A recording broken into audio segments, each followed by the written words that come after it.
All right, guys. So last we left our intrepid adventurers. What do? You guys defeated the fire daddy, and you guys all became a champion of all the elements, which is supposed to give you enough strength to survive in this fog that's on the second island.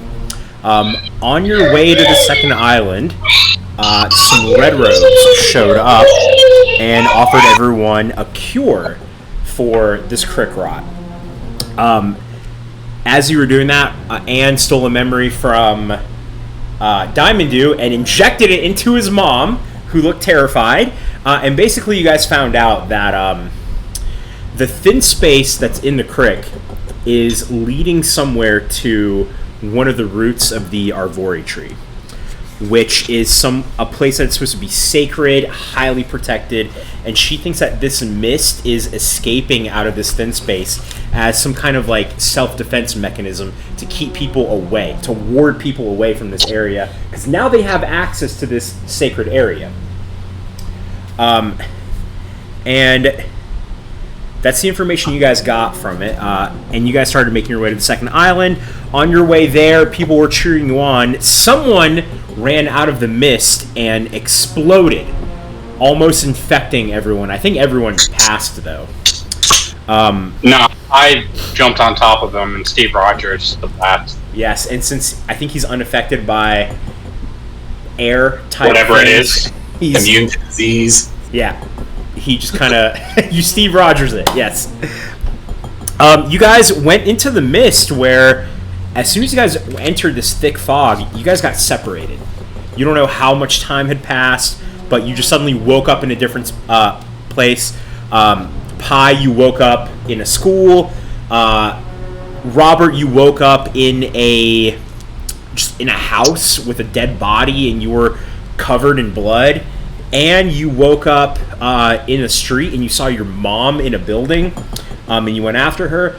And Xardaar, you just woke up in a street as well, and you found someone just kind of laying there in pain. All the people that you guys encountered turned out to be these plant-like creatures that were covered in these needles, and they had a purple mushroom growing out of the middle of their head. And you guys beat them. And you started heading towards where this cave is. Robert and Anne led the way.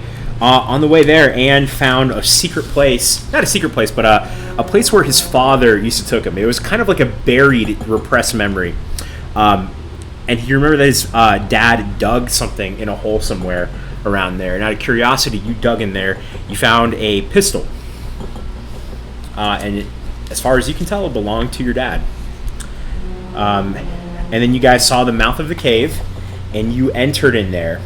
You saw the... What the hell is it? You guys saw the thin space that was opened up, and you guys entered it. And you found out that it was leading to the plane of Earth. Based on what you guys know about the plane of Earth, there is no air in the plane of Earth. I mean, it's Earth. It's the opposite of air. So what's leaking out of this thin space is like the atmosphere. So it's like this fog is taking air away from people and making them turn into something that would live in the plane of Earth. That's what these creatures are. They're like almost turning into Earth elementals, kind of, in a certain way. And that's why, and you guys gathered, that's why when people left this fog, the sickness made them have to stay in this fog. When they left it in their normal air, they can't survive in there. Let's see. And let me just reread what you guys... The last thing I did. You step through the portal, and you find yourselves in a white space again. This time there are less doors than when you remember. Do what you want with that information. You fly through the space and into a wooden door that's already open. On the other side of this portal is a realm filled with crystals. The light from the portal reflects off of them, filling this chamber with some light. Opposite this portal is a tall purple tree that sticks out from the crystals surrounding it.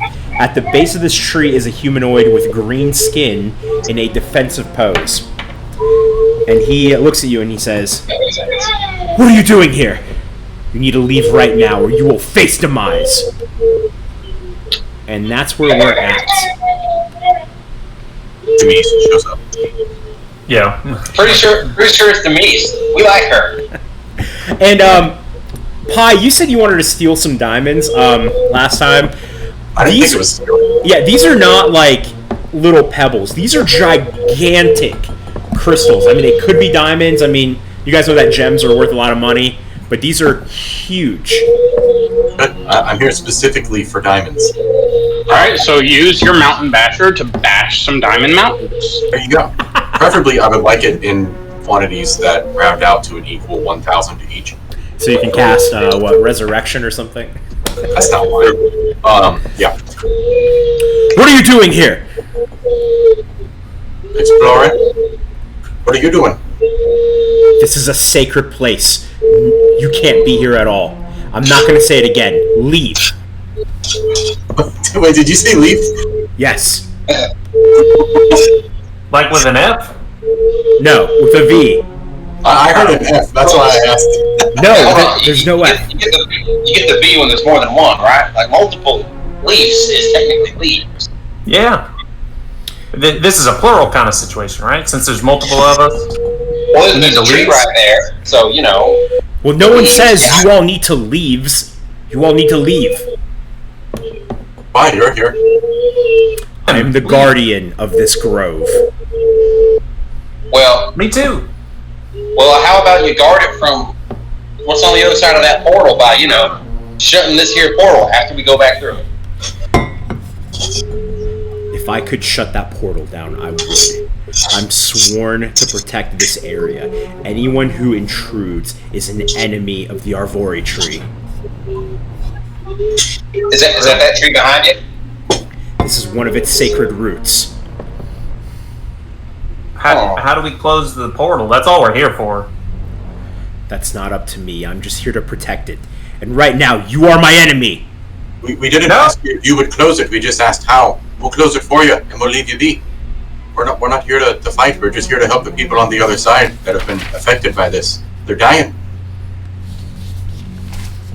Man, I wish we had a druid here. They could just mold earth. I don't believe you. Cast Zone of Truth on myself. I will. I don't believe you. I don't even believe in you. I'm not 100% sure you exist. I'm gonna say it one more time. Leave now. I mean, so we could leave, and what's the worst that's going to happen? I'm talking to the group, not mean green man, not Ollie Green Johnson. I mean, We have to close this portal somehow. do we though? We might just be able to seal off the cave. Yeah. It would have to be airtight. Yeah. Yeah, it's true. It's an atmosphere kind of thing. Yeah, this sounds like it's. And if it's magical, it's going to need layers of lead. Good point. One quick question before we do or don't go. Do you breathe like air? No. Why would I ask that? All right. Yeah. Let's just bury him in here with the tree, and then we're good to go. There you go. Let's bash the mountain. That's best for everyone, right? Yeah.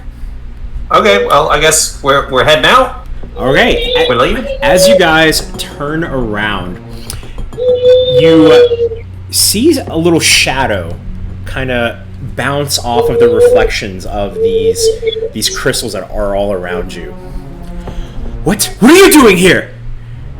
This guardian of the grove, he turns around, and behind him is the red robe with the green skin. Oh, That's this who this boy. guy was. You're Wait, do y'all know each other? they look similar, you know, like they both have the same kind of green skin. This one looks like a dryad. This guardian of the grove, it looks like a male dryad. Like, it's not just like barky, but like green skin like a dryad would have, but it's male. You know that there's only one male dryad out there. That's what you know, and it's the dryad of the Arvori tree. So you're making a little. Why don't you guys roll an insight check for me? Insight. I'm good at that. I'm gonna look in my side. 12. Dirty 20. Okay. Hang on, what's the modifier? What did you get, Falcon? 12. 12, okay. Insights +1. 16. 16, okay. And Robert? 18. 18, okay. So everyone but Xardaar. Here's what you can kind of gather. What you know is there's only one male dryad. It's the dryad of the Arvori tree. You know that the tree splits off into different roots. Where these roots kind of come out of the ground, that's called a grove. Like a sacred grove kind of thing. You start to piece together that since there's two guys with green skin and they look similar, and the one was guarding the tree seems to know the other one, you kind of feel like this red robe with the green skin is somehow also a male dryad. Are y'all clones? Is a clone a thing in this world? I mean, yeah. Copies. I'm getting the vibe that we got two of the same flavor going on over here. Who rolled the 20? Was it Pi? Dirty 20, yeah. Dirty 20, that counts. Okay, so this is beyond Anne and beyond Robert. So it was beyond all of you. Pi, you start to piece it together that maybe there's not just one dryad for the entire tree, but there's one dryad for every root. Piece that together too. I'm also thinking maybe they I don't know, maybe they all know each other. Yeah. So you see the red-robed one. Behind this one here, there is a gem that's stuck into this tree. The tree is kind of like grown around it. Is it a diamond? It's more of like an emerald type thing, not a diamond. He puts his hand on it and he just breaks it off like it's nothing. And he crushes it into a dust, and he just takes it and puts it over the mouth of the guardian of the grove that's standing right there in front of you. How far away are we? This red robe, you don't see his face, and he You don't even just see him on the map. Yeah. I don't have him on the map. And he takes a step back. He pushes this guy forward, and he takes a step back. Imagine he's standing like right there in front. You see this. You see this guy right here. His body is starting to crystallize, like turning into a crystal. His skin turns bright blue like a diamond, and out of the ground next to him, two of the creatures that you guys fought earlier appeared. The red robe steps up and he says, "You won't leave this place alive." Roll initiative. You know, we were about to leave. And you wouldn't let us. Make up your mind. Would you say he's shining bright like a diamond? Yes, I mean, No. he absolutely is, yes. I too made that connection, but I chose to keep it to myself. Do we I get have coffee? no I could use filter. coffee. I could really use coffee. I just dropped it in a trash can. That's a 4. It's actually an 11, so we just get it Alright. forever. Well, Hold on, give me 1 make it second, survival, guys. and then I'll tell you which one of you gets coffee. My initiative is a 5. I got a 4. Oof, I guess the healer should go last. Fuck, I got an 8. It's not great. an 8. Dylan and Falcon, fist fight for it. Alright, hold on, give me I don't know. 1 second. I mean, I got a 20, so I'm okay. He rolled higher, he can have it. Oh, wow, yeah. I rolled up to a 22. Up to a 22. Okay. Hold on, Oh, let we're me... just doing a flat roll, but you rolled higher either way.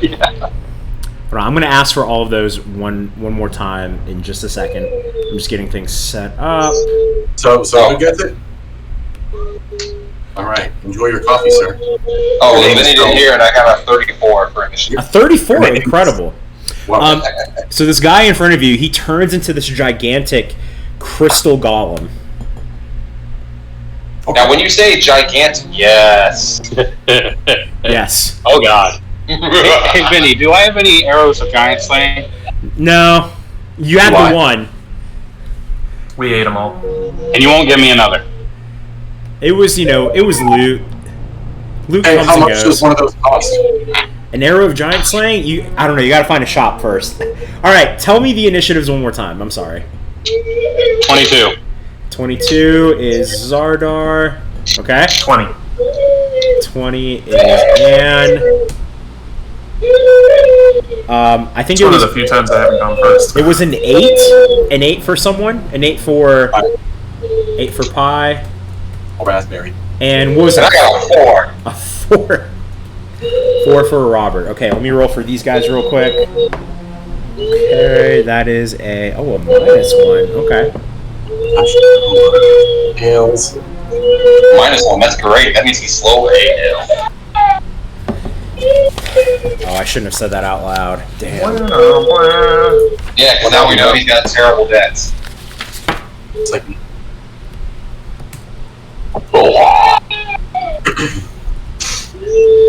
Okay. I look at everyone and I say, "You think this the boss battle?" Okay. Say what? So, Oh, sorry. all right. First up is Xardaar. Alright, so I'm gonna scooch over here. Gonna use my bonus action so White Fan can use his action to cast Bless on me, Anne, and Robert. Okay. So that means +4 to attack rolls and saving throws. Well, you rolled Yeah. Yeah, a That'll be good D4. to have down here for sure. Huh? I said that'll be good to have in this realm. You can't bring So that means I currently have. Alright, so I'm going to shoot this thing. What do I need to hit it? Because I have a +14. The lowest I can roll is a 15 right now. Is that what Bless is? It just gives you a +4? Well, No, it's plus a D4. so the lowest I can roll is a 12. Okay. Well, roll it for me. Alright, I just rolled a. Hold on. A what? I just rolled a 23. That hits. You sure? And a 27. Jesus. Both hit. Alright, so. Because I used my bonus action. Only 2d8s. 7. Alright, that is 15 piercing damage on that On this one. boy? Okay. Yeah. On that boy.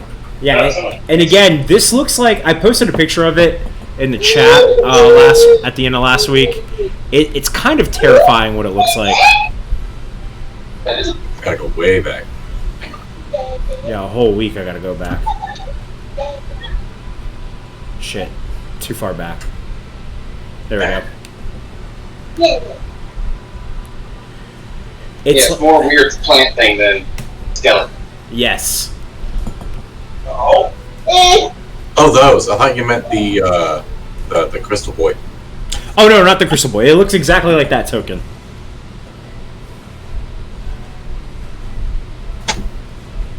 And where did you... Alright, Oh, I'm sorry. no, Where did that's all I got. That's all you got? Yeah. Oh, neat. Where did the dryad go? It turned The red into the robe. crystal golem. Duh, you said that. Alright, next up is gonna be Anne. Dang it, nobody got up next to him.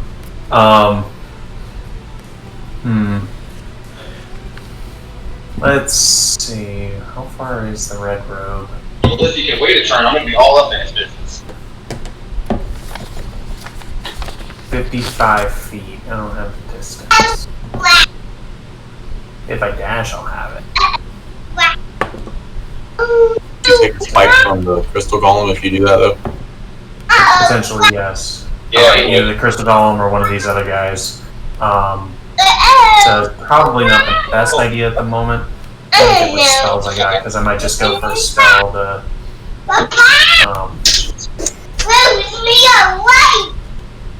Okay, how about this? Which one did Xardaar hit? The one on the right. The one on the right. Oh, the one on the right. The needle lord on the right. Yeah. Let's see. I am going to.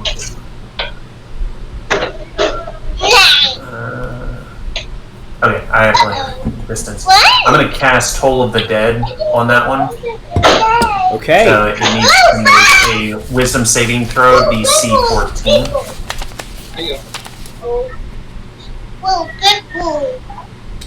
Okay. I rolled a nat 15, so it will pass. Okay, so nothing happens. That's still one of my favorite cantrips, because it's just like, it does so much damage for such limited cost. It's a wisdom save, you said? Yeah, it was a wisdom save, but it passed. So what I'm going to do is, I'm going to go 30. I want to get all the way up on it. What the hell? Did the music stop for you guys? No, I can still hear it. I can't hear anything. I can barely hear it. I have no idea what Vinny said. Oh. Curtis, if you click the gear on the right side of Roll20, you might be able to turn the volume up. I don't like it too loud. You don't like it too loud? Nah. Gotcha. I'm going to use the dash action, and I'm going to get, like, right here. Okay. Because I figure Robert's going to get up on its business, and that way we'll be flanking it. Okay. That's what I do. You gonna do anything else? Not at the moment. That uses all of the potential actions that I have. Okay, and it is gonna use a legendary action. It's gonna stomp on you. Okay, and does a 19 hit? Okay. I'm going to cast shield, so now. Okay, a 19 does not hit. Excellent. Okay. And it is now the Crystal Golem's turn. It is going to face you. Flip vertically. There we go. Nope, that's horizontally. Whoops. There we go. It's going to face you. It was better the way you did it the first time. It's like in order to face him, rather than turn around, it just flips on its hands and his handstand. No, that's exactly how high up the ceiling is in that spot. All right. Okay, first let me see if it gets its magical attack. And that it does not get its magical attack. All right, and it is gonna slam on you again. That is gonna be a 24. Shit. My AC at the moment is 23. Oof, okay. This might hurt. 7, 10, 17. You're going to take 23 bludgeoning damage. Oh, shite. Huh. Guys, this is a guardian of the grove, the sacred grove. We didn't even want to fight him. We were just trying to talk. He's rude. Yeah, we're going to have a nice day with him. Just hanging out. I can't modify my... oh, there we go. Okay. Never mind. Alright, and it's going to try and stomp on you again. Oh, I'll miss that. And this is a 26. Yeah, that'll hit. God. That's 8, 10, 11. So that'll be an additional 16 damage. Bludgeoning. Bludgeoning, by the way. You can use your uncanny dodge. No, he used shield. I used shield, so I cannot use uncanny dodge. Yep. Okay. How much did you just take total? I don't know, but you said 16? Yeah. This is so I am down to 19 out of 58 points. This is a CR 10 creature, by the way. I took 39 points of damage. Cool. All right, next up is the Needle Lords. This one is going to... let's go with the right one first. It's pissed off at Xardaar. 5, 10, 15, 20, 25. It gets right up on Xardaar. And it is going to attack you with its sharp, pointy arms. Xardaar does a 9 doesn't hit. Nope. It's going to try and do it again. Does a 18 hit? Yes. Okay. You're going to take 10 piercing damage. Alright, so that is a 24 to hit on it from White Fang. Okay, that hits. Which is... Just do the bite. 2d4.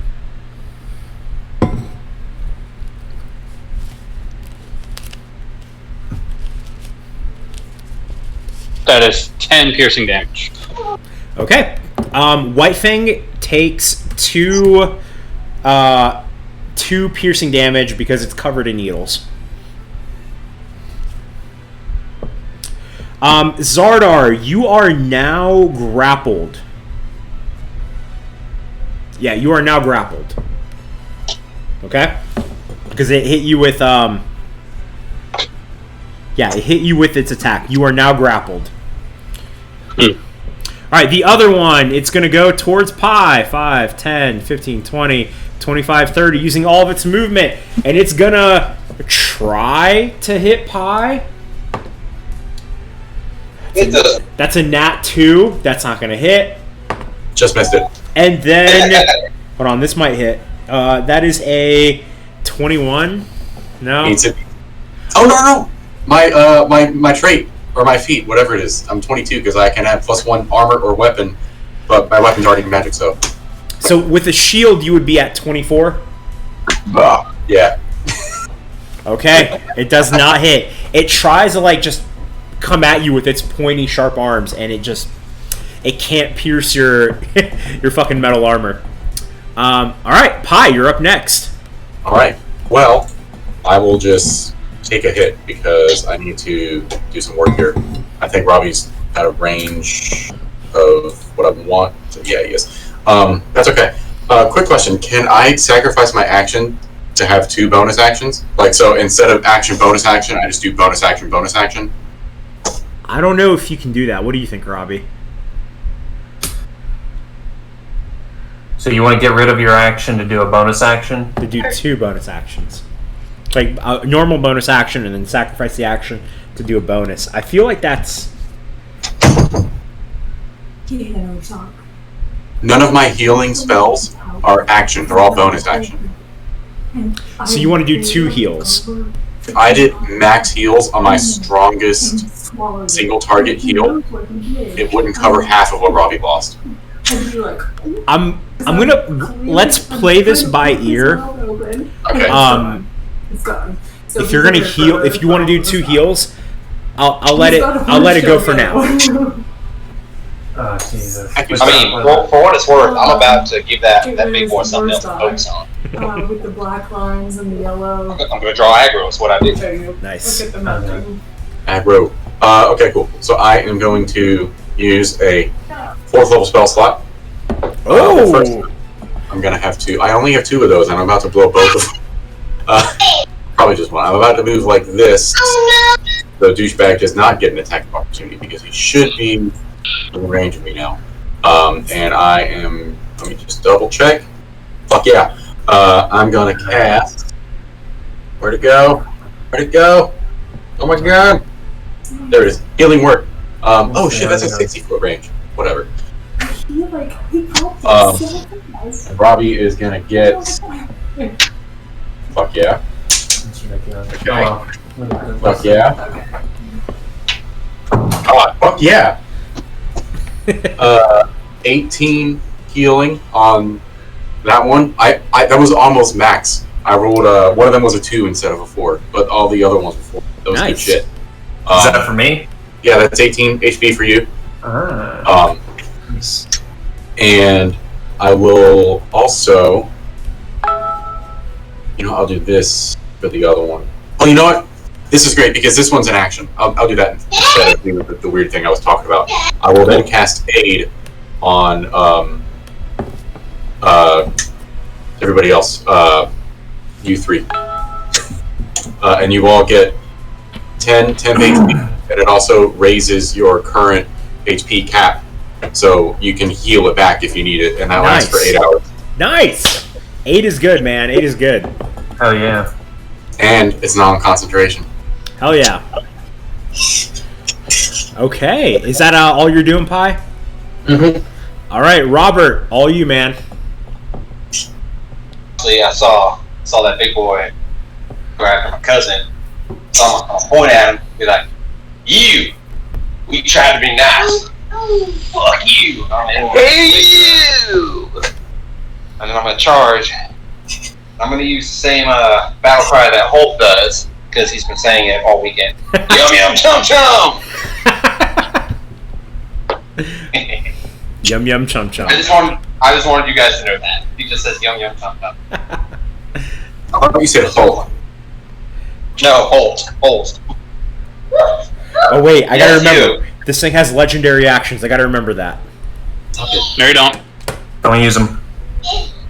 All right. You don't need them. Anybody can use a legendary action. It takes a real DM to still win without you. Okay. Yeah. I'm pretty sure. Or does a 23 hit? Yes, barely, but Alright, it I'm gonna hits. roll to see if I crit, because I got advantage. Okay, I definitely hit. The second one was higher than that. You want me to just roll both attacks and then roll the damage? Do what you gotta do, man. Alright. And does a 20 hit? Yes. Okay, so I hit him twice. Alright. Hey, that's my beer, no sir. No beer for you. Alright, so 10 let's just... Alright, so that's... not great. That's 4 cold damage. Okay.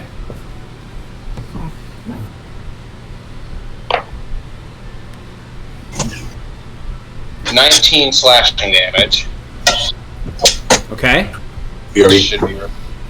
And because I'm pissed, I'm gonna pop Divine Smite. Excellent.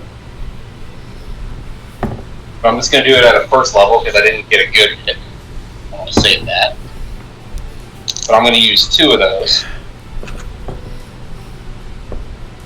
So that's gonna be...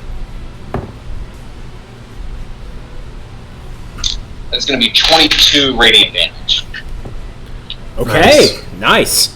So I have no idea how much the total was. You did a total of 43 damage Not a bad start. altogether. That's a good hit. That's a good hit. Hell yeah. Okay, at the end of your turn, it's going to use a legendary action. This one is going to cost 2 of its legendary actions. It's called Air Vacuum. Everyone within 15 feet of him is going to be affected by this, which is Anne and Robert. This crystal golem is going to open its mouth, and it's just going to suck. Suck all the air in the immediate area, just in. It's getting rid of all the air that's in there. Because of the connection, there's a little bit of air, which allows you guys to breathe, but you guys are having a hard time breathing. Robert and Anne, give me a Constitution saving throw. Boom, good at those. Plus D4 Don't forget your on this. quest. Right, that's D4. Where is my... Okay, is a 16 gonna do it? Meets it, beats it. Woohoo! Oh, fuck yeah, that's a nat 20 plus 4 plus 2, 26. Okay, both of you guys pass it. Nothing happens. You manage to just like take a big deep breath of air before he sucks it all out. I breathed in the air that was going by. Yes.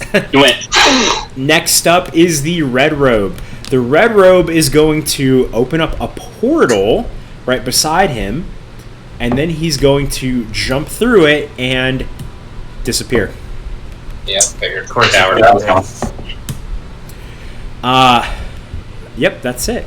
Next up is we're back to the top of the order. Xardaar, your go. So, Xardaar, you are grappled.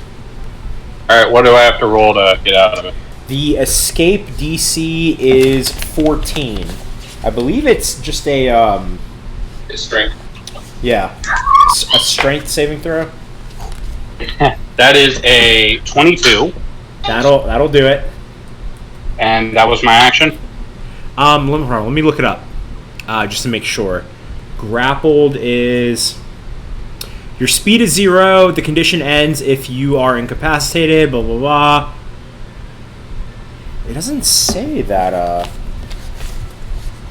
I think it would be. You can still attack it, if you want, but your speed is 0. I do believe it takes your action to escape the grapple. Also, until the grapple ends, the target takes 11 piercing damage at the start of each of its turns. So at the start of your turn, you're going to take 11 piercing damage. There goes the temp. Alright, so now that I'm at the grapple, I can move? Yes. Alright, so I'm going to cast Hidden Step. I am now invisible. Yeah, you have to use your action to escape. Nice. Okay. And White Fang is going to use his bonus action to disengage. Okay. Oh, you could have used acrobatics to get out. You can use athletics or acrobatics to escape a grapple. Okay. And I'm invisible, so I'm also going to retreat.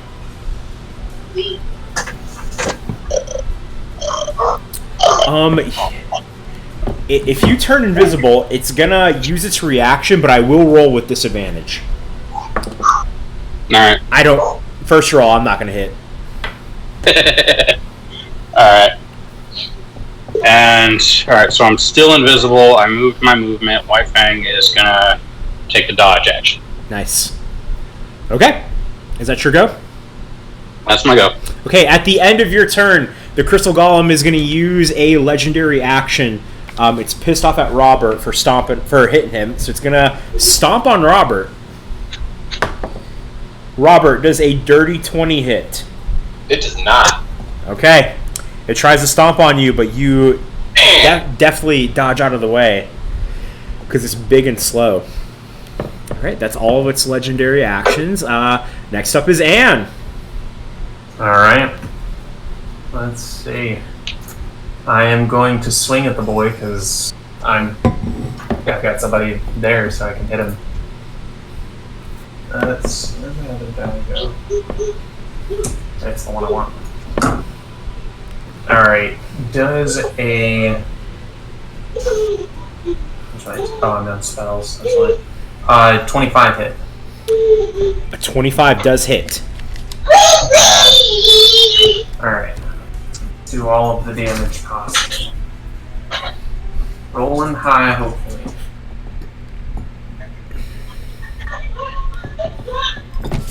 Whoa! I don't know if you guys saw that. I heard it. Yeah, my cat just like jumped over my computer and into this front area. I did not. Bless see you. You have a front area? You know, right here. I have a little Rose in a special place.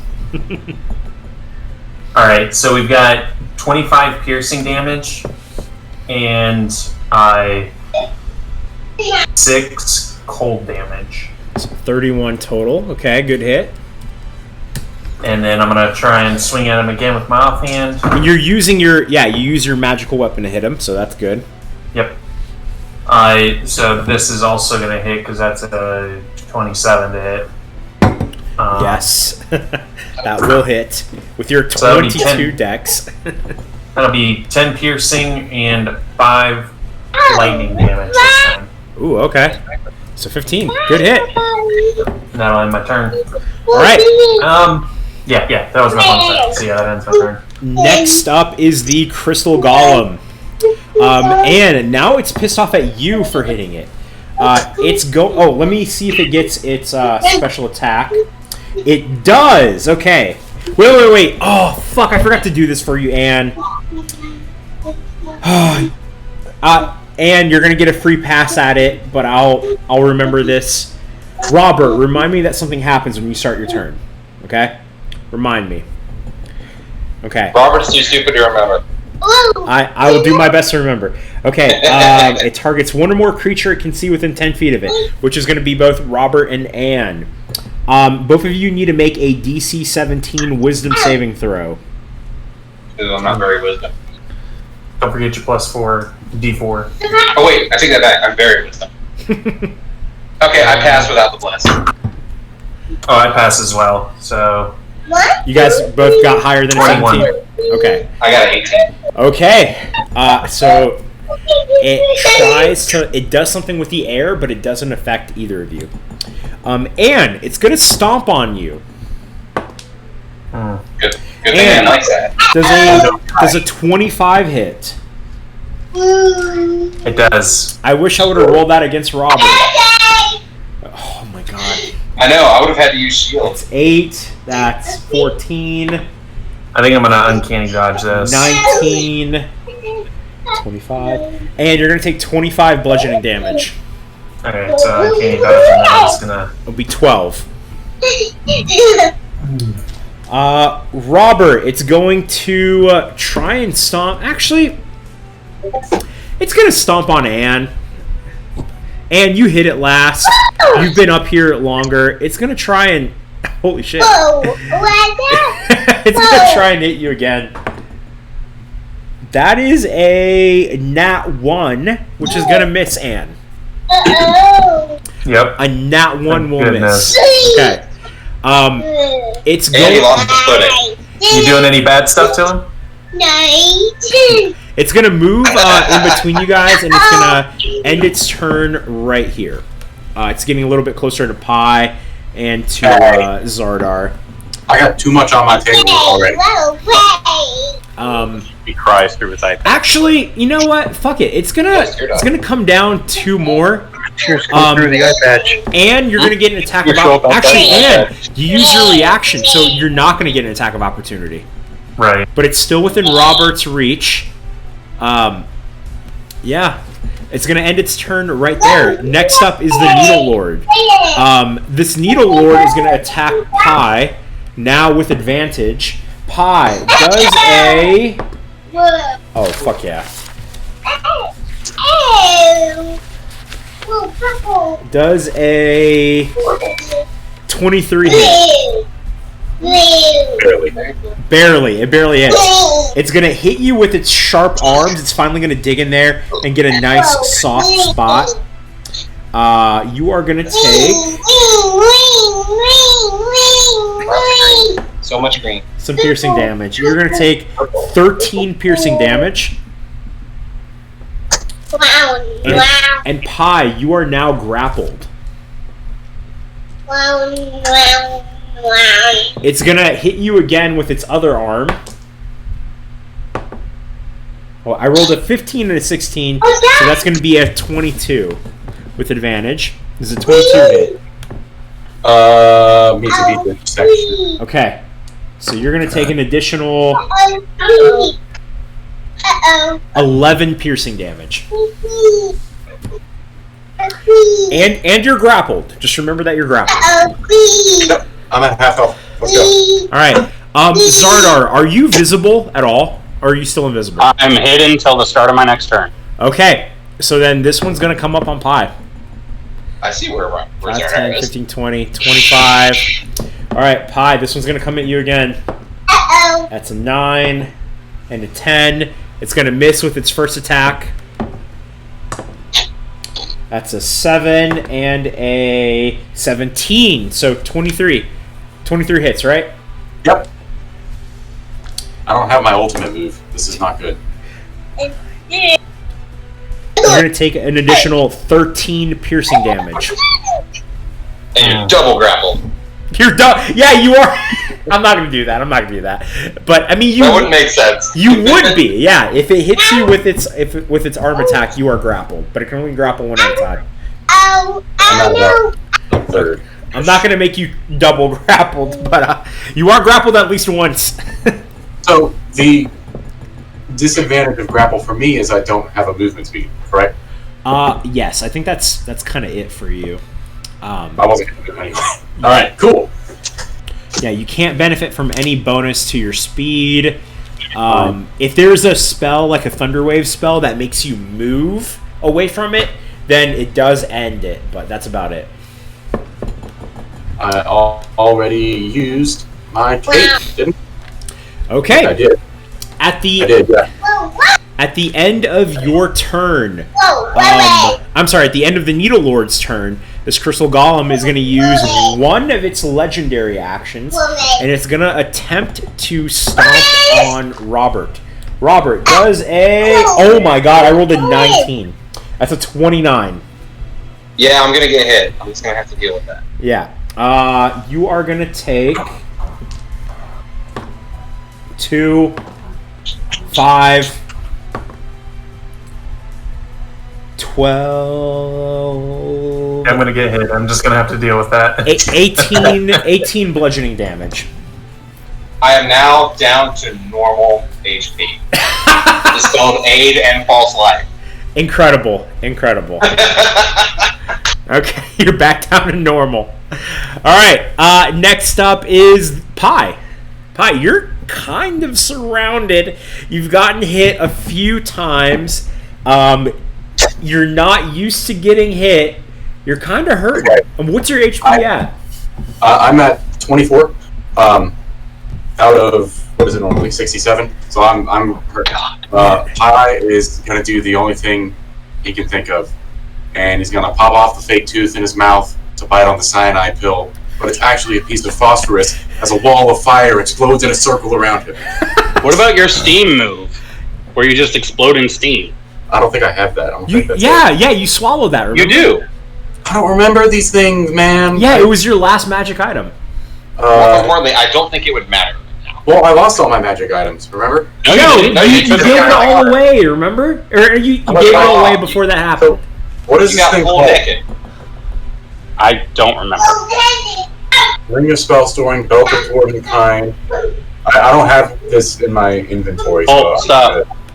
It was the... Oh, wait, what is the Stone of Infernal Flame? Internal Flame. What is this? I think that's it. That's it. That's the boy. Let's do Celestial it. The throne begins to glow red hot within a tomb creature and gives off an immense cloud of pressurized steam that sometimes leaks through the celestial charges on its turn. The attuned creature can use an action to send one of these charges, producing a billowing cloud of steam in a 60-foot cone and making a steam whistle. That's right.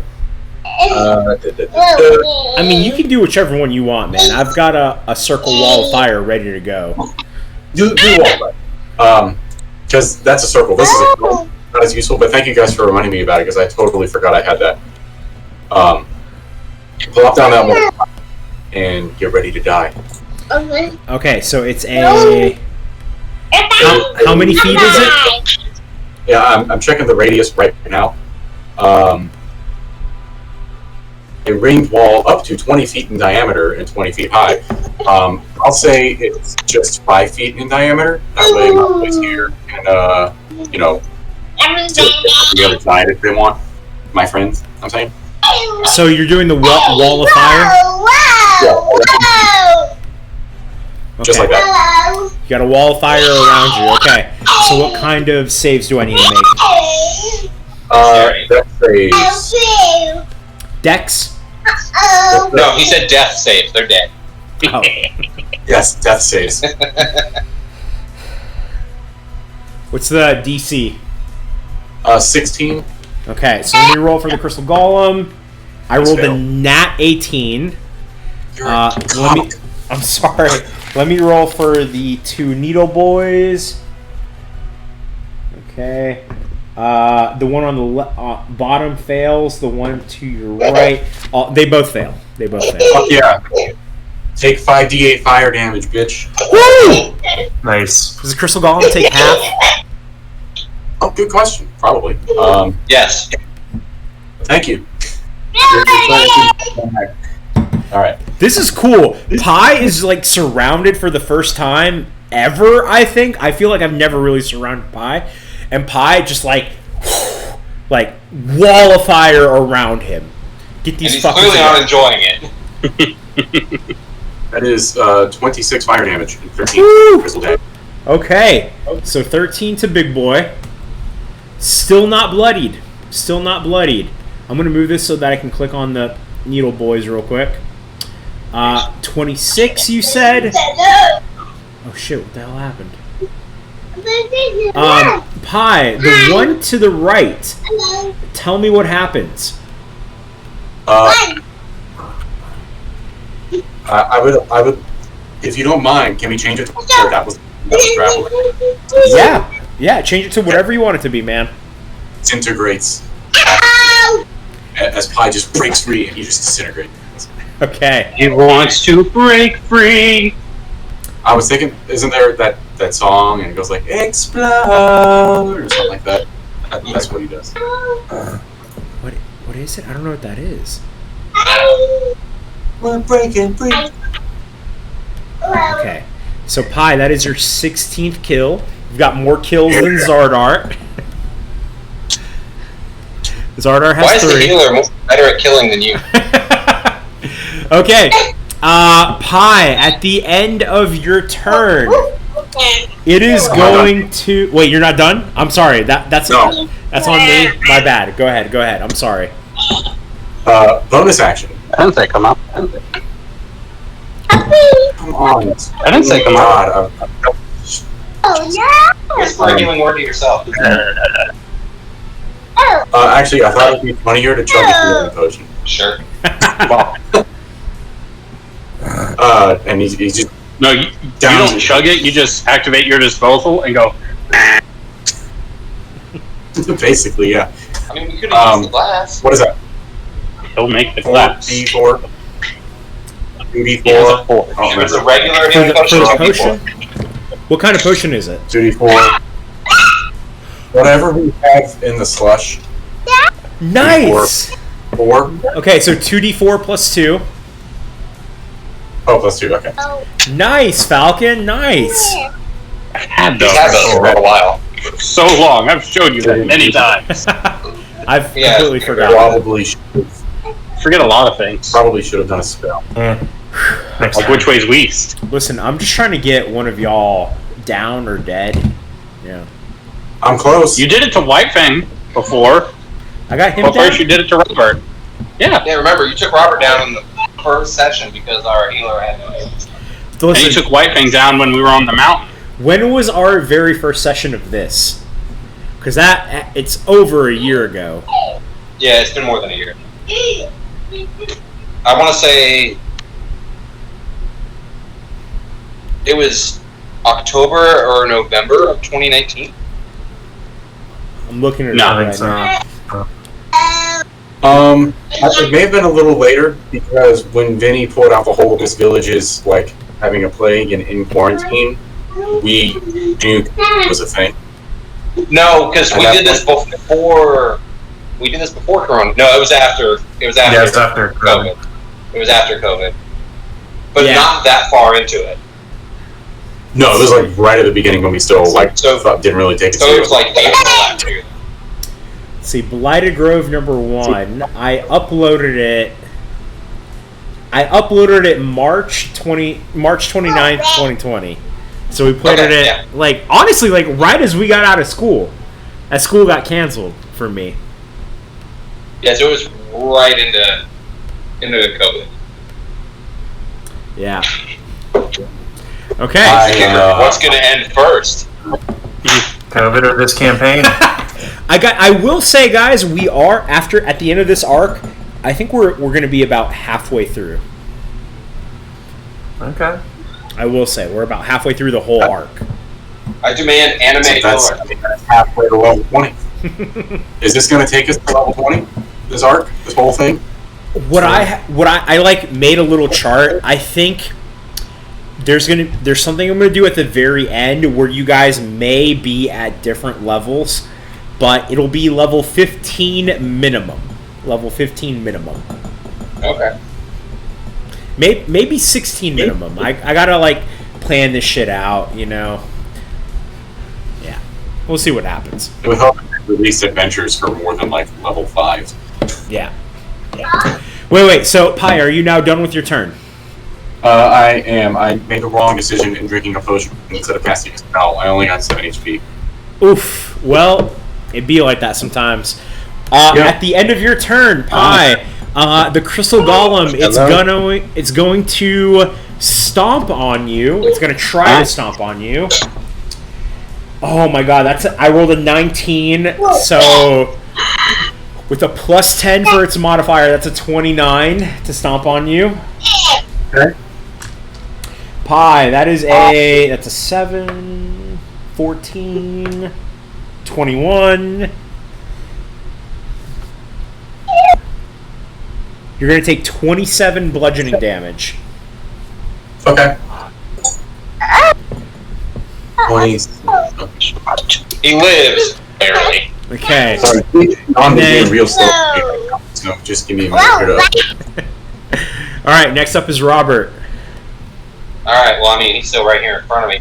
But quit stomping on my friends! It makes a weird sound that you can't comprehend. Yes, okay. First attack is a critical.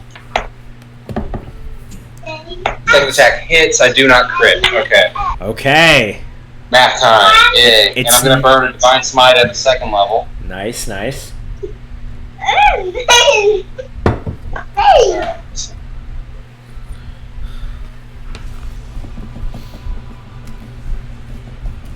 Four plus. Alright.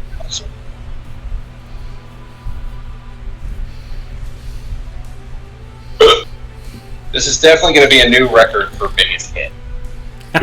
I'm ready for it, man. I'm ready. Let me add that to the landing page while we're at it. I've been meaning to keep track of it. I have updated Pi's HP bar. Excellent. I had biggest hit Okay, for a that's while. 89 damage. Oh my god! Yeah. Hold on, I gotta update this. Biggest hit, Robert on Crystal Golem. 89 damage. Oh my god, dude, that is tremendous.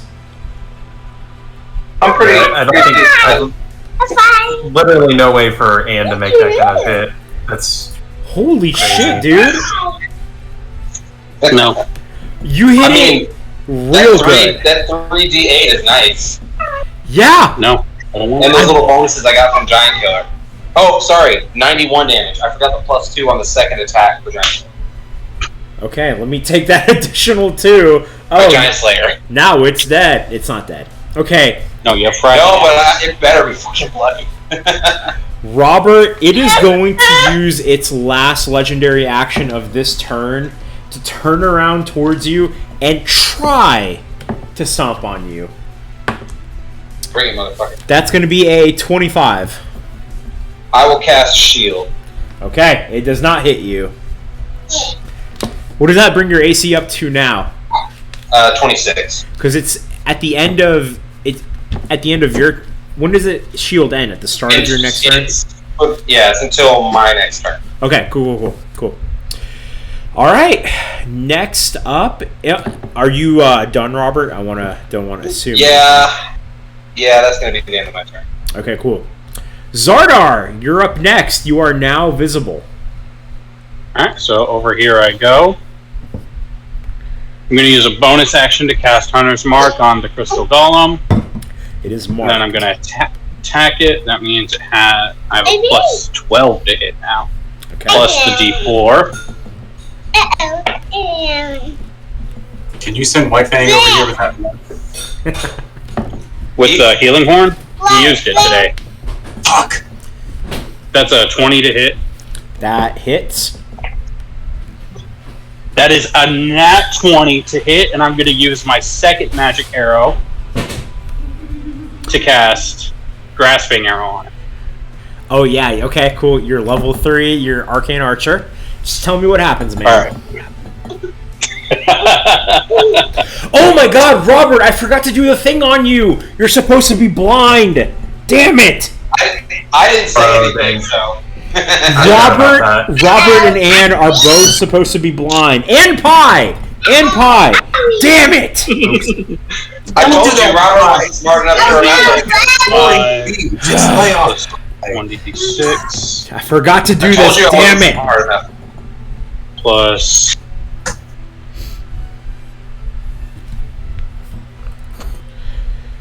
I can set you up for me not remembering. Vinny, you realize that I'm just gonna go back to using a shield now, right? Because this is some bullshit. You're blinding me now? I'm Look at what? this. You're blinding me now on top of... Look at this. I'm going back to the shield, man. Listen, you're gonna make a save, but like hopefully you fail it. Well, what's the save? I'll make the damn save. It's a DC 18 Wisdom save. Alright, let's add my bless onto that. I'm good. Okay. Wouldn't have I needed changed bless, anything. but I made it. So. No. I rolled a 16 and then bless gave me +2. With a +7, Pi rolled an 11 for that wisdom save. Ooh, Pi would have been blinded, but like Pi didn't really attack it, so that's Oh, fine. you said Pi was supposed to be blind. Okay, cool. It's okay. Nothing changes. I'll remember it. At this round, I'll remember it. Alright, if it matters. And when I crit, I do max damage plus the extra. Yes, max damage once plus the regular one. Yeah, max damage once, the regular roll, and then the modifier. As someone who crits fairly often, I know how this works. 35, 41. And do I do the same for Grasping Arrow? Because I don't get to... I can wait till I hit before I use that, like his Divine Smite. Your first attack does not get the crit. Only- Yeah, my second one. I said I used my Grasping Arrow on my second one, on my crit. Whatever damage, I don't know what Grasping Arrow does, but whatever damage it It's does. 2d6. So then it's going to be 12 plus 2d6. Alright. That was...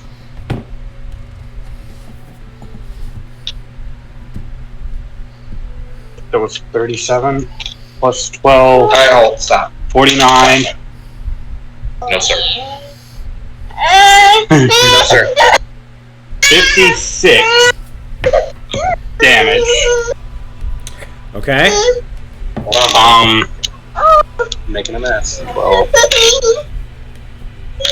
19 of that was poison. Everything else was piercing. So, okay. Alright, this thing is on death's door. It is on death's door. It is not looking great at all. It is like crumbly. The diamond that it's made out of is all cracked and not looking very well. And you are up next. Alright, let's see what I can do. And is that accurate? You're at 37 HP? Yes, I'm actually at 37 HP right now. Okay, cool. I'm gonna move here. I am going to swing at the boy. Fuck yeah, nat 20, baby. Oh my god. Okay. Alright, so max die on the extra die, correct? Yeah, whatever die you normally roll, imagine one of them is already at max. I mean, Alright, so this is going to be another... This might break Robert's record for 80... What was it, 89? 91. 91? it won't do that. Alright, let's see. So 40 off the bat, just from having that. So max I could do is 80. And And then let's see what I can do here.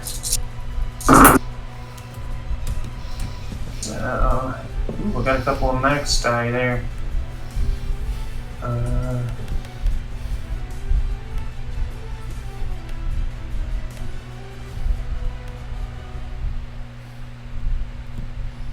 27 piercing.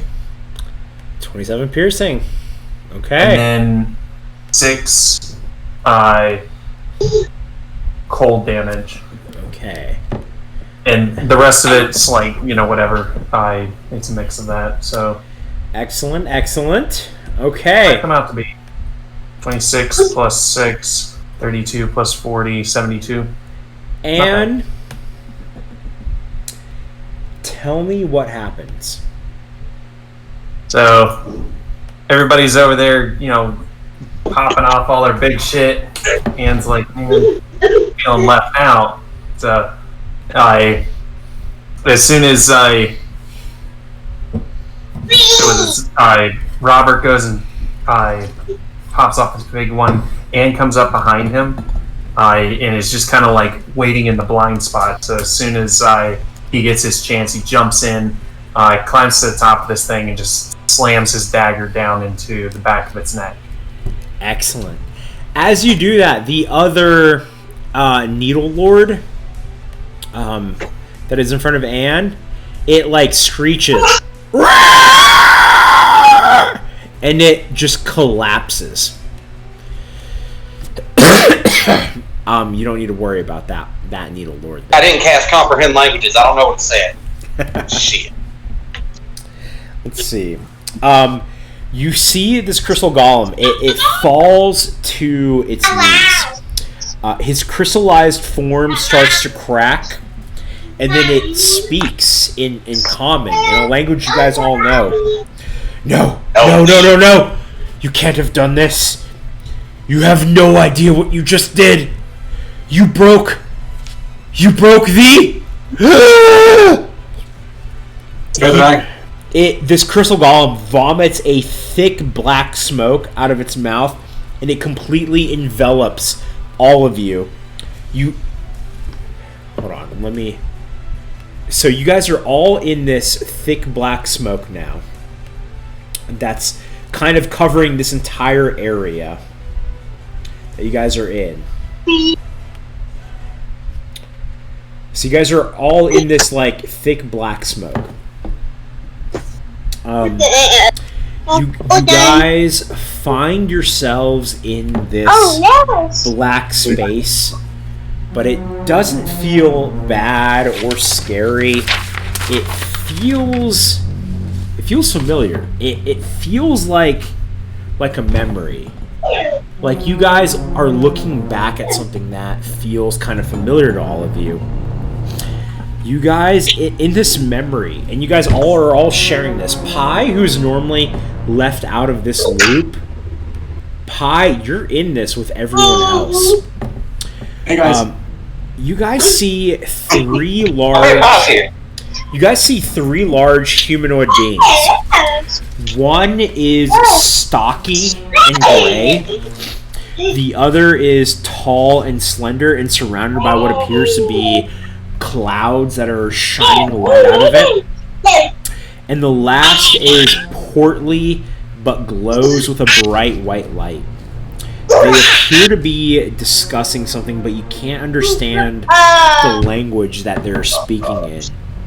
They all nod to each other, and they put their heads forward. They like nod forward. Energy crackles out as you see them forming a tree in between all three of them. One of these three figures, they look familiar. One of the figures, the one that has the clouds surrounding them, it looks a lot like Marjorie. And you see the purple, pink, blue clouds from whenever you guys were in her realm. The other two figures, they don't look familiar to you guys at all. The black smoke that was surrounding you guys start to blow away as you guys kind of like see yourselves leaving this space. before it's completely gone, in this memory that you guys are watching, this is not your memory. This is a memory of someone else that you guys are watching. And since you have like shot the memories into your head before, it kind of feels familiar to you. This is what you've seen. You're watching another person's memory.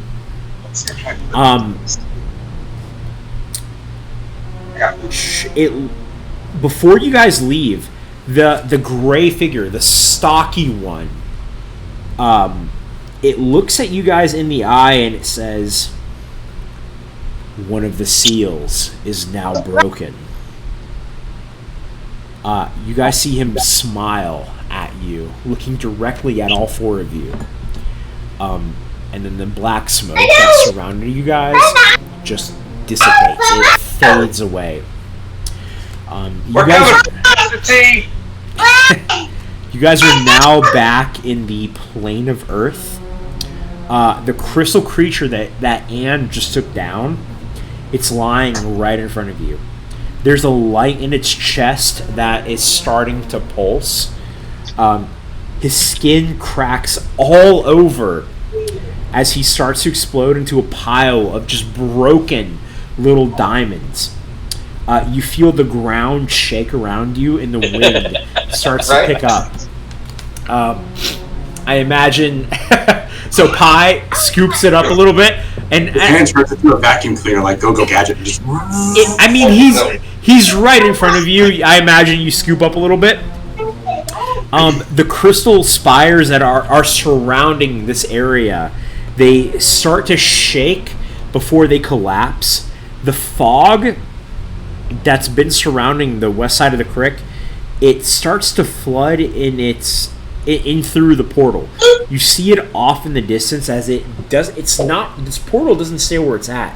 It moves. The portal actually moves a few hundred feet away from you. We get out of here. The portal, as you guys are looking at it, it was a huge portal as you guys stepped through. Why don't you guys all give me a perception check? Gee. Yes. Oh, nat 20. Nat 20? Okay. No. I don't know why I got it that time. Nat 20 plus 4. Okay. Oh, I only got a 21. Shit. So I guess everyone except for Xardaar, you guys all notice that the portal, it was big as you guys stepped through it. The portal is now shrinking. The portal is closing.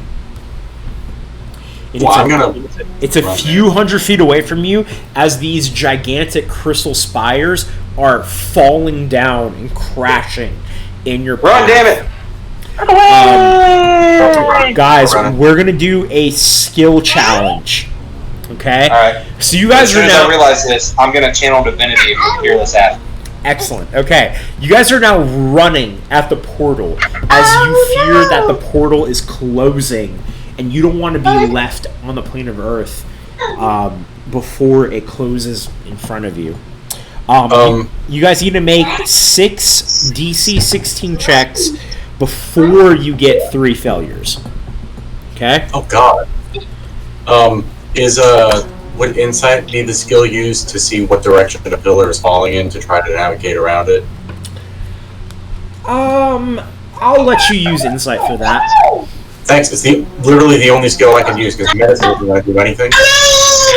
And yeah. I mean, it all depends on what you're proficient in, you know? I mean, well, I can't persuade my way out of it, so. I can't pray my way out. Now, because this is not involving like a person, this is an environment.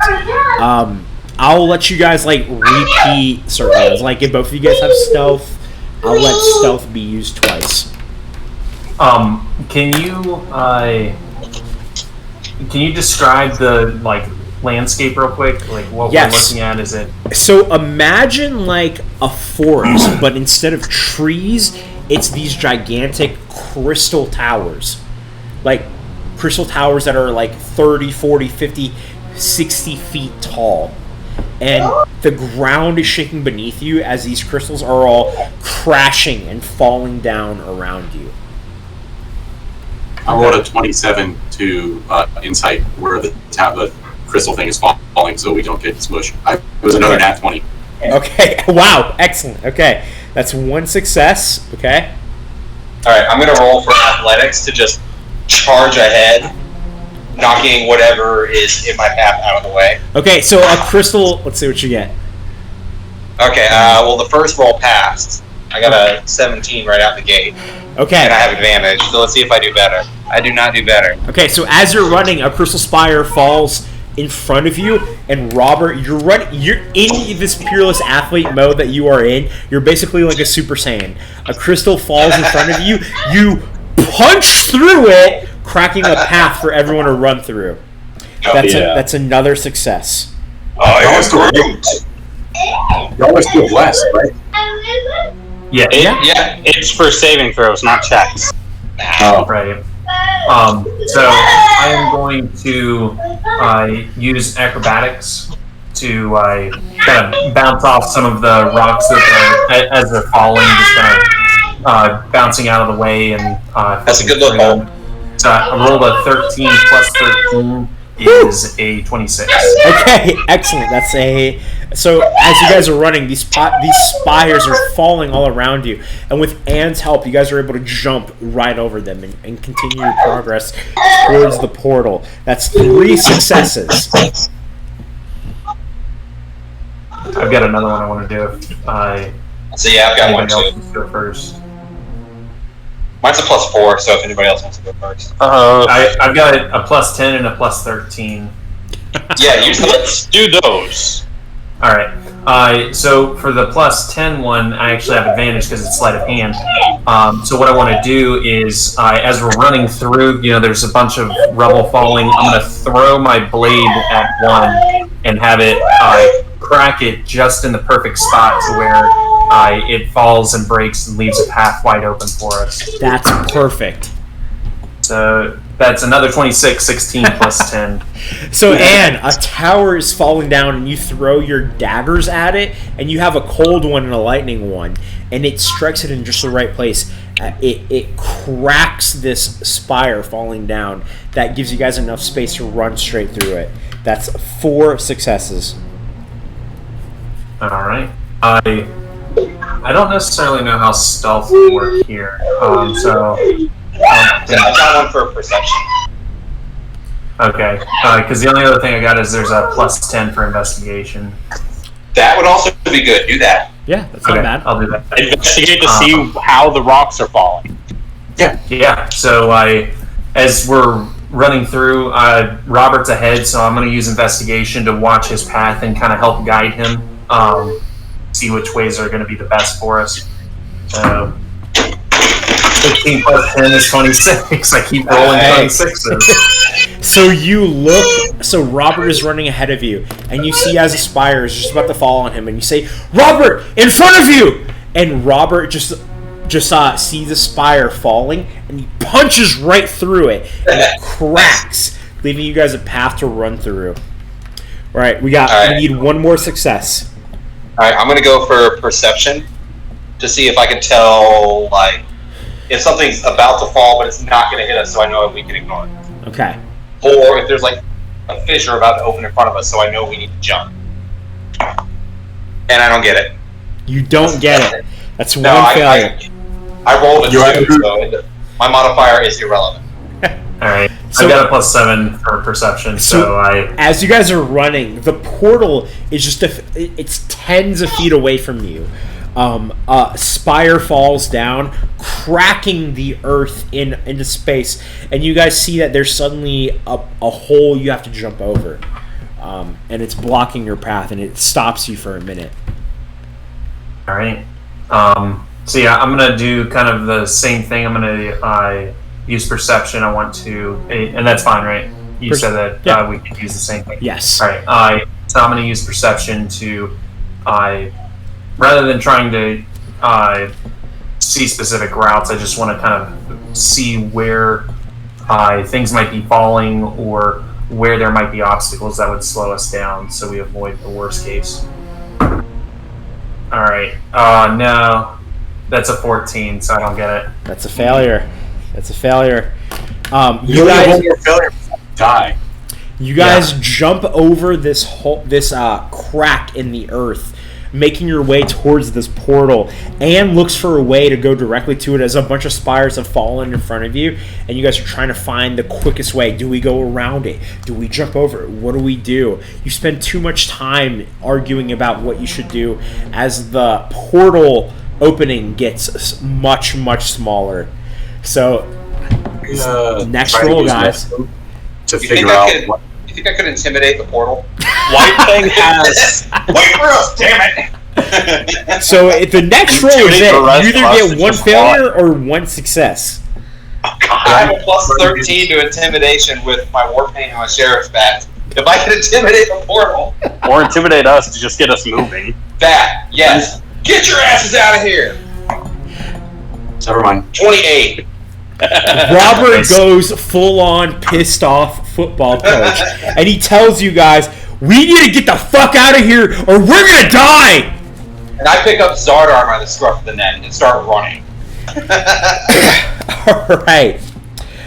As you guys are running towards this hole, you got this portal, you guys are about 30 feet away from it.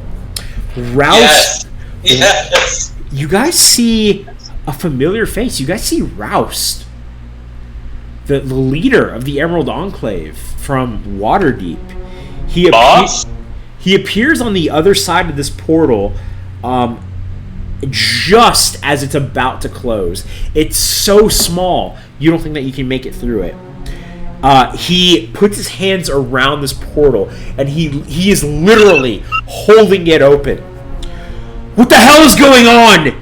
He reaches. Hurry! I can't hold this open for much longer. You guys are.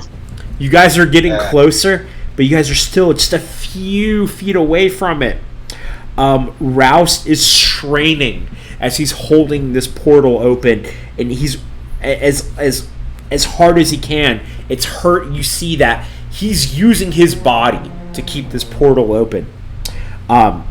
He goes, hold on, I'm going to throw it at you. He takes a step back, and the portal shrinks a little bit, and you see him take his hands around the opening of the portals, and he throws this opening at you guys. I throw Xardaar through it. You guys run. White Thing Misty steps to stop me after I get through the portal.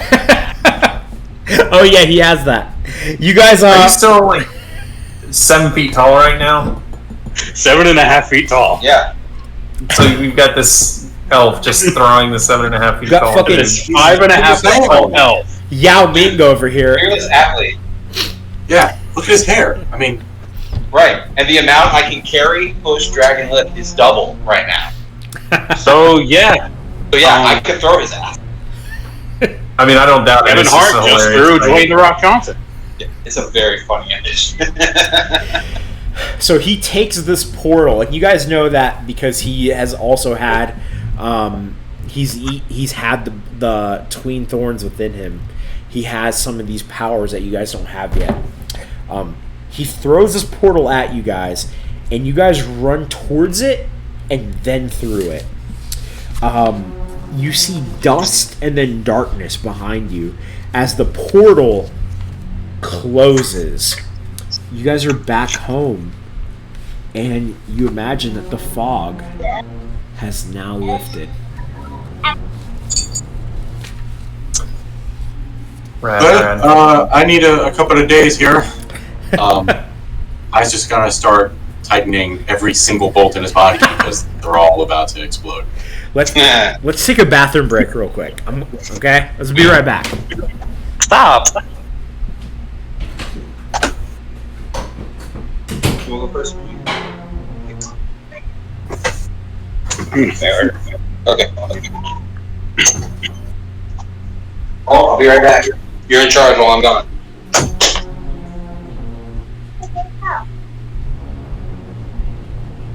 No, leave the chair.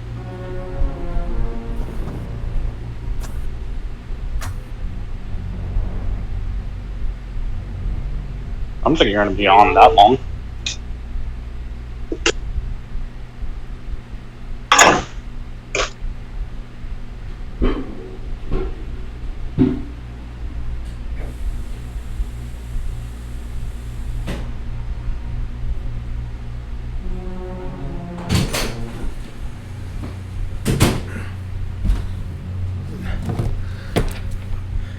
right, excellent.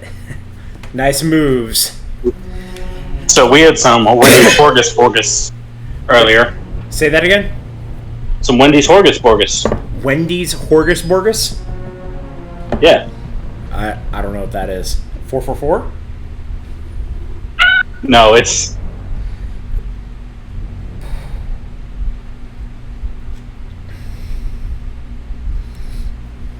something I sent my brother a while ago. It's famous food chain names and slogans. Slightly messed up. Oh, the Horgus? The Horgus. Horgus? And Right. Subway Eat Free. Yes, it's funny. Easy brief. Wait, hold on. I'm going to make And myself there's- a drink real quick. There, found it. So I was Guys, I've picturing. added new stickers to my cup. I have the Dungeon Master. Now I have Dwight wearing the pumpkin from The Office. And then I have David Harbour from Stranger Things Season 3. And then I have Yu Yu Hakusho. Literally one of the best anime of all time. Yeah, it's pretty great. Watch that one. Just adding stickers. I can't hear you guys, but let me make myself a drink real quick. Coward.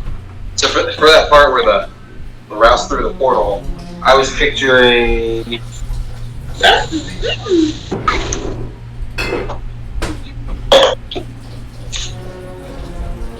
Just kind of the other way around. Watch. Nice. Right? Yeah. Is that supposed to move? Oh, there we go. Isn't it? Yep. That's supposed to move. Well, it wasn't moving for me. He Well, doesn't did know you, what things are. Were you focused on a different window? And when you clicked on it, it started moving? I think that's what happened, yeah. He is a different window. I hold. Yeah, buddy. Robbie, speaking of Windows, have you, do you have access to Windows 11 since you, work for a computer programming thing? I could probably get it because I'm part of the Insider program, but I haven't turned on my Windows partition in, 3 years, so... What do you use? Linux? Yeah, so I've got Ubuntu that I'm running, but lately I've been working on Mac because they gave me a MacBook and might as well. It's convenient. That's disgusting. But yeah, I prefer Linux. It's my preferred. I've never used it. I'm sure it would be fine, but it can't be as bad as Chrome. Yeah, it takes a lot of tinkering, but you have so much freedom over your operating system configuration that it's really nice. Plus, most servers run on it, so if I'm doing web development, it's closer to what I'm actually going to be running in production. So, yeah. So, if you were coding on a Windows system or a Linux server, is it basically like you're writing in a different language? No, what I have to do is I have to run virtual machines or a Docker image that runs in the background and runs Linux on that, which just consumes resources. So Yeah. it's why don't I just run Linux and do it on there? Because like you were saying, if I didn't do that, then I would be hitting different APIs and my code just would not work when I pushed it out to production. So. Wait, and you did that final kill on it, right? I did the final kill. That was your 40th kill. Nice. I didn't do the first kill, I did the final kill. If he didn't kill it, it would have died by a wall of fire. The next instant, it was. Listen, I'm so mad at myself because it had this ability where it's made out of crystals and light is refracting off of it. Anyone who started their turn within 15 feet of it had to make a save, or else they would have been blind. Well, shit, I would have just cast darkness. That would have been on me, but I'm glad I at least remember the legendary actions. Yeah. Those seem like the more important ones anyway.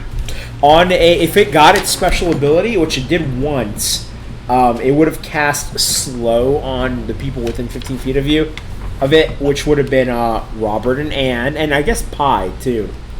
That wouldn't have affected Robert. I'm sorry, it wouldn't have affected Anne. Robert, I don't know if he would have been able to cast his Divine Smite. The Divine Smite would still work. Oh, it's not. Because it doesn't take an action. Yeah, okay. You get to use it. Good to know. But Pi would maybe slow Pi down. Maybe. I didn't remove. But you only use an action or a bonus action. Oh, okay. Don't get any reactions. I would have died then because I wouldn't have had a healing potion.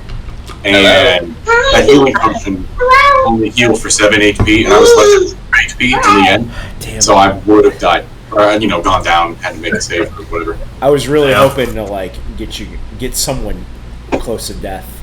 But, You did. I mean, that's the closest Pi has been. That's true. Which reminds me. False life. I think Xardaar has been closer. No, Xardaar's had to make No, not Xardaar. Real had to make it. That's what it was. Yeah, Xardaar was fine this fight. It was real. One of the Guardians of the Grove. This is good because next time I make you guys fight one of the Guardians, I got to give it more HP. That's good to know. Next time. Yeah. Well, yeah, we know there's at least 4 more. 3. And that means we're probably going to be set up to end up killing them again. Mm-hmm. That's good information to have. They're part of the seal that's keeping Mr. T in place. Yeah. Yeah, I was going to say, I feel like we made a mistake because we broke a seal, but I also feel like we're on a road that we can't. So, you guys ready to get back into it? Yeah. Okay. It feels like this adventure train is kind of on a railroad right now. A little bit, yeah.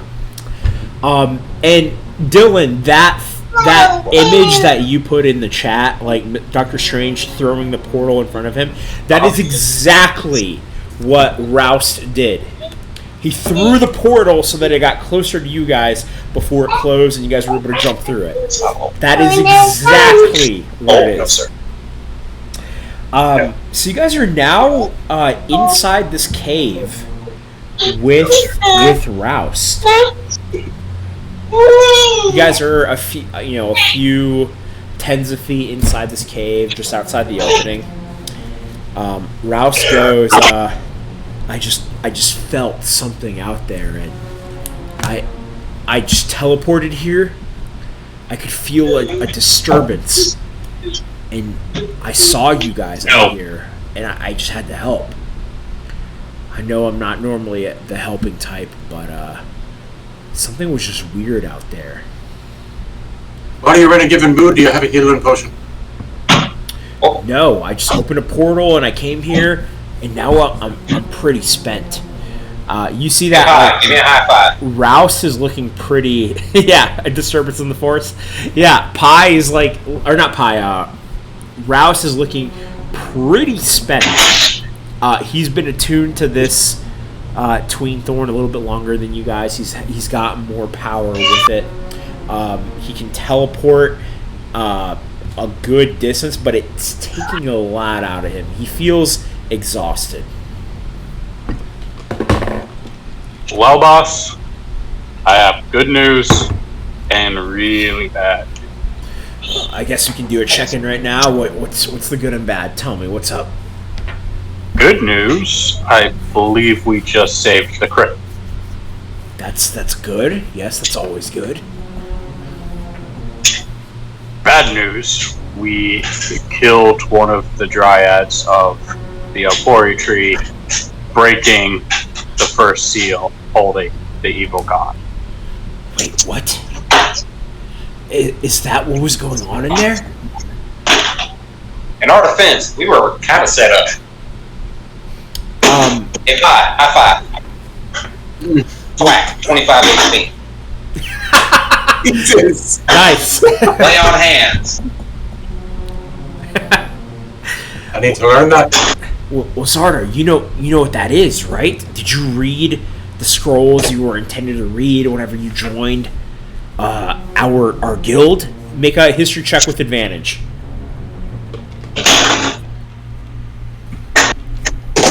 I have a -1. Nope, I don't remember it. You don't remember it. Hold on. White Fang remembers it. Wait, White Fang? Well, would he know? I would have been reading it aloud to myself because Okay. I'm kind of dumb.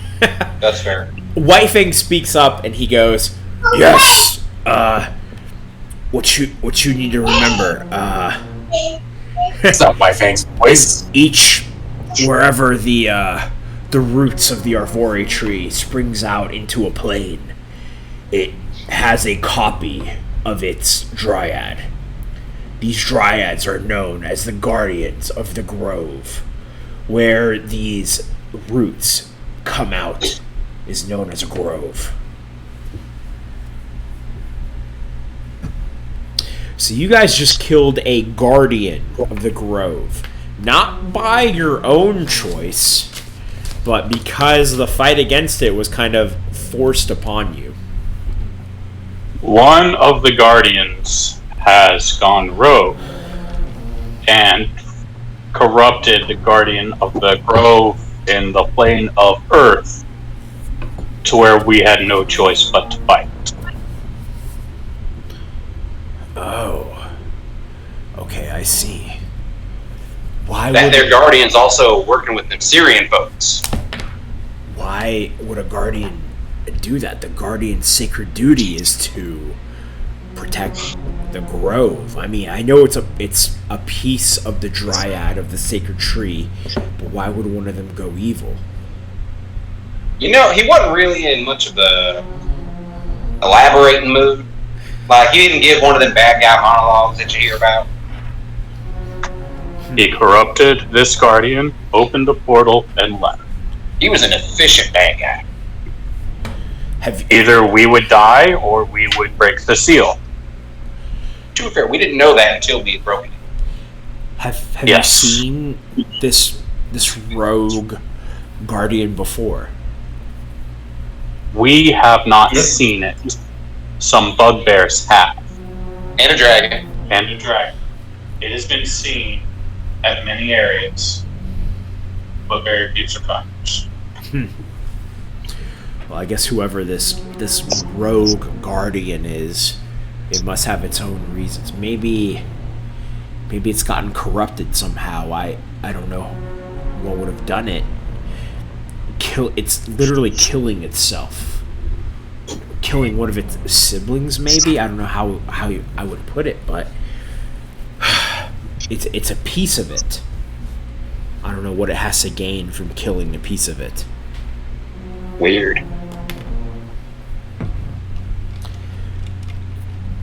Well, either way, I can already see the fog just leaving this area. You did something to help out the area, so that's one good thing. You guys start taking a few steps outside of the cave, and as you step out of the cave, you see the world around you, like outside of this cave, this other island of the creek, and it looks to you as if it's moving in slow motion. It looks kind of weird. It doesn't just look like a forest covered in fog, or a swamp covered in fog. All of the color, it really just looks weird. Like visually, it looks weird to you guys. The colors of the trees blending in with the grass and the river and the islands around it, they're like blending together. To you guys, it all looks like it's an oil painting. Like, you know what an oil painting looks like, right? Like it just looks weird. It doesn't look normal and natural. As you guys are looking out and like noticing how weird everything looks outside of the mouth of the cave, you start hearing some voices come from behind you. You guys turn around to see that the elemental titans that have given you their power they're standing behind you. Roust is absolutely confused as there's a fire, water, earth, and air elemental just behind all of you guys now. You can't have it back. Hey guys. We don't typically meddle with the material plane, but you know, we're the ones that kind of created this place. Our plane is so chaotic, we just wanted a nice little peaceful place to visit every now and then. If you guys want, we can save this place, get rid of this fog forever if you want. That would be amazing. I'm good with that. I can dig it. First, we need fire to burn what has died and cannot be saved. Do you mind doing the honors? The fire elemental steps up to you, Anne. Yeah, I'll do it. And Anne catches fire. Yes. And you go Super Saiyan as you catch fire. And Anne, you actually cast Wall of Fire in all directions outside of this cave. Hey. All those the images, this like kind of oil visage that you guys are seeing, it turns more of like a red and orange as the entire crick looks like it's catching on fire. Second, we need Earth to lay a new foundation. Why don't you step up, bud? And I am Groot. There we go. Robert, you use your Groot arm and you punch into the ground. The fire dies out. You touch the ground and you see brown, healthy soil come out in all the directions around you outside of this cave. Nah, man, it's more like Tafiti. Okay. We now need some air to spread the seeds. My champion, will you do this? I believe the air champion was Xardaar, right? Yeah, I take an arrow and I just shoot it into the air, and it starts spiraling outwards. Excellent. As you shoot the arrow, and as it lands, you see green glowing seeds floating in the air. A mighty gust blows out of the cave as the sky, and then the ground sparkles with these seeds. Last, we need water to give life to it all. Lead us out, my champion. As she gestures to Pi. He's the I first. has his hammer. Oh, Brings it like behind his head. And slams it down into the ground, summoning a storm.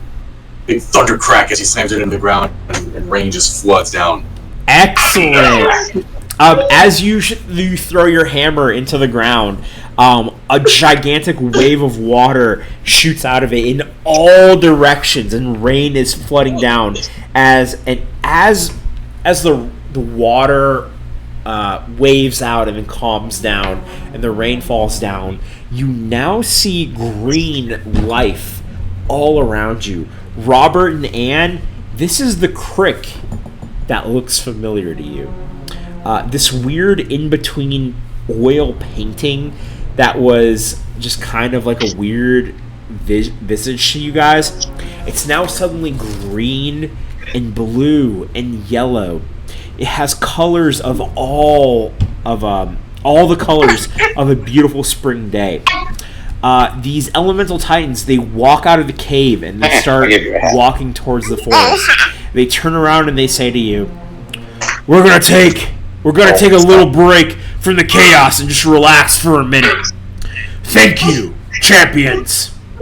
And as they walk towards the forest of the crick, What was that? they fade away. What was that we just did? Where was that? You brought the crick back to life. Fly. Pi's curious about the whole oil painting thing to him. It feels like we were in our own little plane of like creation. And that's what it felt like. It was more like you guys kind of seeing like the elemental corruption that's in this, and it's like the elemental chaos. It's like a thin space, two planes existing in one. They were using their elemental powers to kind of get rid of this bad elemental energy and replace it with their own good elemental energy. Gotcha. Yeah. Cool. What were you Or saying? Planeteers. Yeah. What were you saying, Falcon? The plane was destabilized. Yeah, pretty much. They walk towards the forest, and then before they fade away, they turn around and they say, "Thank you, champions." And this oil kind of visage that you guys are looking at, it fades away, and it looks like the normal Crick that you guys that Robert and Anne would know of. The fog is gone. The landscape is all green. The trees have come back to life. You can hear babbling sounds of the Crick in the forest. They've all returned to normal. You guys start running towards the forest, now alive with plant and animal life. You see birds shooting down as the sky, shooting down from the sky, flying alongside you. As you approach the other island of the Crick, you see the entire community, all of those healthy Crick elves. They rush towards you. The Crick rot is gone. They surround you. They make sure that you guys all get a hug and a kiss. Let me change the music because this is not... It's not the vibe. It's not the vibe anymore. Pretty So unsettling. here's what I picture when we all just start running and it's full of life. Like, how are Anne and Robert naked again? Don't worry about it. It just happens. It's part of our character flaws. We just constantly end up naked. Especially when We're really in good swamp at it areas. or really bad at it, depending on how you feel about us being naked. This might be it. I don't know. There's a specific song I'm looking for. Tiptoe mountain. I don't know if that's the exact one. Okay, never mind. I found the right one. Hold on. How do I pause this? Is this environment? Okay, I gotta pause this. Okay. A Tale's End. Fuck, it disappeared on me. Wait, there it is. Okay. Let's Damn see. it, I just realized Robert is Gray from Fairy Tale if he just ends up randomly naked. Yep. That's exactly it. That's totally what I was going when I said that too. Damn it! Let's see. Among all of these elves celebrating, you see, as you guys are on this first island, you see the members of the Church of Syrian. They look disappointed as they walk out of the Crick. Everyone is giving you guys hugs and kisses, trying to make you guys feel as good as possible. This is happy. This is happiness. It's about 5 o'clock in the afternoon. The sun is almost going down. You guys gather in front of the grandma tree. Damn it, Mewtwo! You ripped the paper off. You guys gather in front of the grandma tree as they start a fire. They put a pot in front of the fireplace, and they're making some kind of fish bog for you guys, and chicken bog. There's fish and chicken in there. That is Cajun food. Just don't ask what's in it. That's a perfect GIF, Falcon. That's a perfect GIF. I love Psych. And you guys are just having a good time in the Crick. The fog is gone. Even some people from the normal Mystic Beach join in. You guys spend a few hours just kind of like celebrating with everyone else, giving lots of hugs and kisses. You guys are now elemental champions. Those bonuses that you guys have gotten, they do not disappear. You guys stick with them, okay? And Robert, your mom is up, and one thing that you know is that your mom has kind of had like an estranged relationship with your aunt, Anne's mom. They're kind of different. Like your Anne's mom is more carefree, like I gotta take care of the Crick, and your mom is more rigid, like I'm more of a businesswoman type. I have to take care of business. You got to do that. Pastor Rephram, and a lot of the dwarves, they have shown up to the Crick, and they're kind of helping. They've got a barbecue going on. They've got a bunch of fish that they're kind of frying, and there's a pig that's on a roast that they're taking care of. Xardaar, the newest members of Mystic Beach, are the Firbolgs, who have kind of relocated here in their temporary kind of housing. The Firbolgs have joined in to kind of see what was going on since the fog has lifted. There's a bunch of Firbolgs here. Your mother is here. They're kind of introducing themselves to everyone because since they've moved here, they have not met any of the Crick Elves. So there's a nice kind of celebration going on. The fog has lifted, and you guys are at the center of all of it. There's everyone all the tourists from Mystic Beach that have come here for vacation that have not been able to enter the Crick. Even there's Aiden, Braden, Jaden, and Hayden. They're in here too. There's also Brad, Thad, Chad. They're all in there. Well, I mean, at least some of them are kin. Yeah. So what do you guys do? Vinny, I just shot you something. Okay. You said that the Syrian folk who were there looked disappointed when we returned and we saved everybody's life. Say that again? You said that the Syrian folks who were there were like disappointed with our return and it's like, right? Yes, the Syrian people, they're just like, they did it. Now they don't need us anymore. I make sure to point that out to everybody here. Oh, hell yeah, same here. Yeah, like the crick rock that everyone had, it's like imagine having a scab and the scab falls off and underneath it there's just normal skin. There's like no scarring, it's just like normal skin. Imagine everybody has like weird hairless patches on their arms from where they had the rotted. Yes, you guys see your cousin Cooter like, look y'all, I ain't got any hair on my chest, and he like rips his shirt off, and there's like patches on his chest that like are just hairless where he had scabs. It looks a little weird. The other patches are very hairy. Yes, absolutely. I'm like, Kelly Clarkson. I know it's weird for an elf to be hairy, but I mean, maybe you can call me a half elf because I'm half hairy.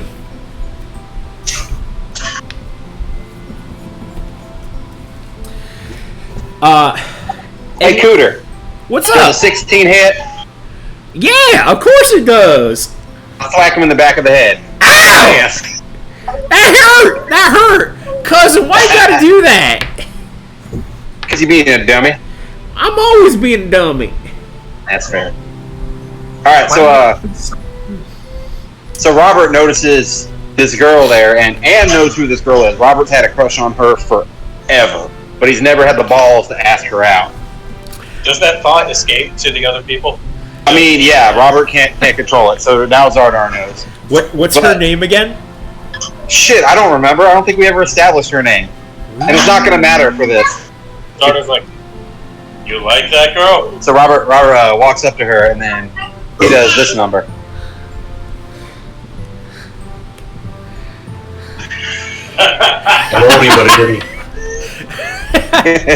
Give me a persuasion check. Yes. Is a 24 going to do it? A 24 is absolutely going to do it. And now I have to ask, is she a Crick Elf, like a part of the Crick community, or was she outside of it? She was definitely outside. Okay, so outside of it. Okay, so she is going to... respond like that.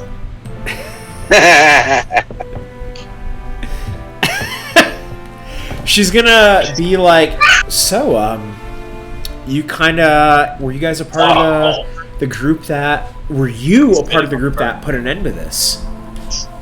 We sure were. How about you, come let me get you a drink and I'll tell you the whole story. Of course. And I'll even tell you what the timeout sack's all about. Timeout sack? I've heard good things about it. Oh, you'll enjoy it, trust me. All right. And Robert is gone, y'all. With a 24, Robert gets a drink. He brings it back to her. She is enamored by Robert. And before the night ends, you guys see Robert and her sneak off into the timeout sack. How close is the timeout sack to the festivity? Don't worry about it. It's a little bit in an area where there's not a lot of people there. There were definitely some children in there, and Robert kicked the children out before him and her go in there. Pie, y'all get out of here. You got like 2 years before you learn about this. Yes. So you said that we all shared that vision when we were in the Earth, the plane of Earth. Yes. Minds were connected. Did they remain connected upon leaving? Is Pi in on the communication now, or no? Upon leaving, no. It wasn't like you guys were connected. It was more you guys were all in the same space. You guys were all watching the same movie. You know? Once it ended, you were disconnected from the rest of them. Curious. Cool. I'm just going to back down on some pork butt. Some pork butt? And I'm also going to expend... Don't talk about Anne's mom like that. Yeah. I'm also going to expend every use of my chef's special food and chef cooked treats, which is there's 11 of those, and I'm just going to make miniature raspberry pies. Excellent. Nice. You on the top of these pies, you use your palm to stamp a symbol of Moradin on the top I just of it. metal on one of my amulets and brand it in. And it gets a conversation going. Like the Crick Elves, they're kind of like agnostic. They're more like into nature than more like specific gods, you know, because a lot of gods have their kind of hands on nature. So they're kind of like, we worship nature, and through that way we worship a bunch of gods that have their hands on it.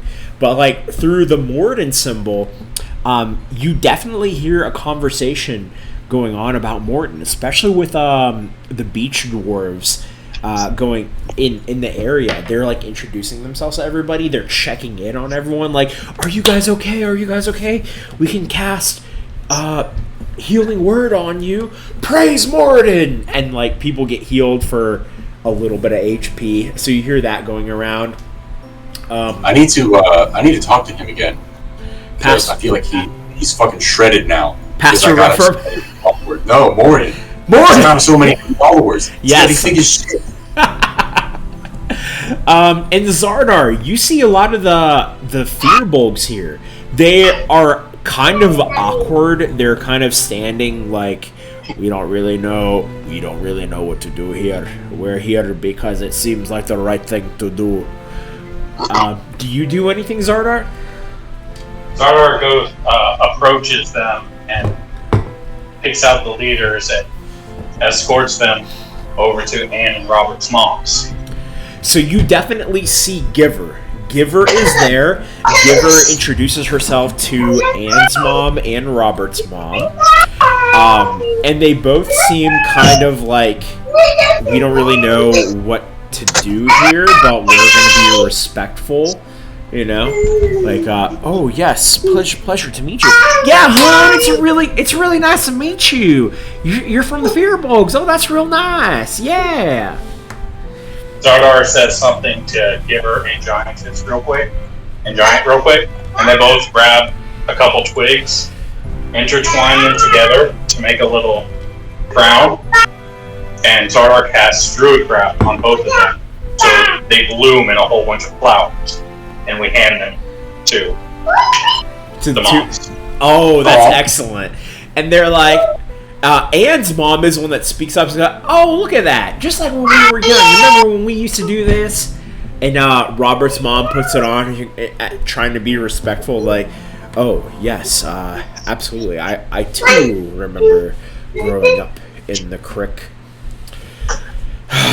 Yes, this is wonderful. Thank you. And again, pleasure to meet you. What was your name again?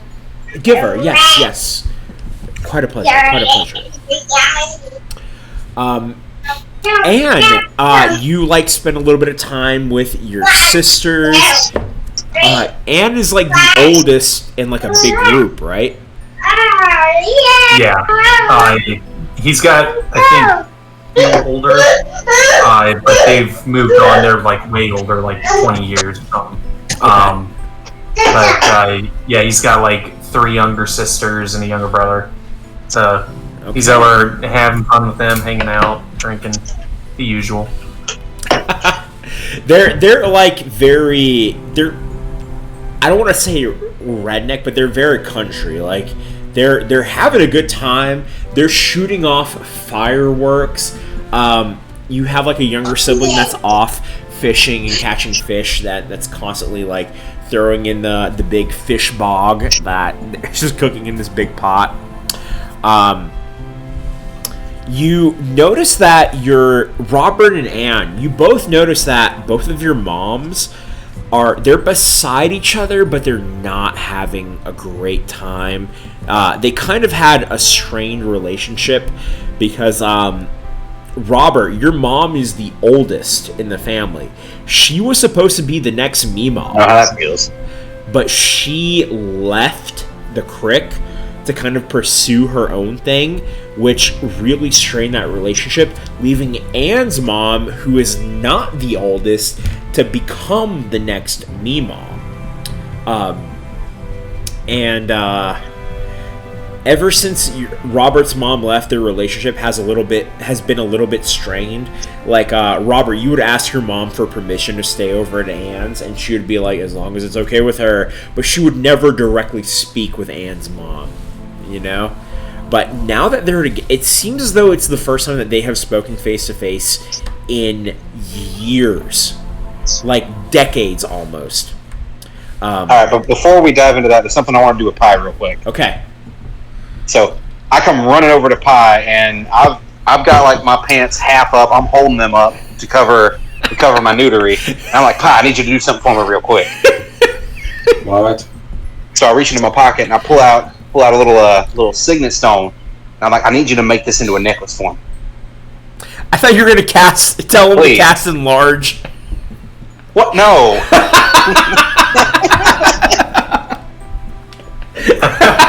I'm trying to make a necklace to give to the pretty lady. I'm sorry.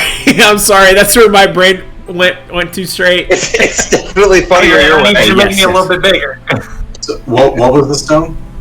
It's just a little signet stone, something that Robert's had forever. Okay. I hold my hand out. Alright, cool. I'll give it to you. Close my hand. And then it's dangling on a necklace between my fingers. That was sexy. If I wasn't in the middle of something, I'd be into you right now. Thanks, buddy. And I tear ass the other way. Make a perception He check. is surprisingly fast. No. You don't notice that. It says more than more. Yeah, the little casing around the gem on the back of it. There's a tiny little Morden symbol. Oh, I totally assumed that. It's my maker's mark, you know? I gotta... Yeah, Robert assumed that. He priced that going in.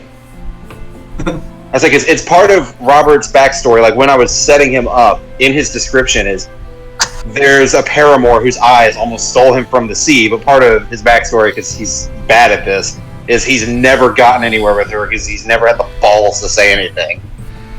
So now he's getting somewhere. She's an elf, right? Half-elf. Half-elf, okay.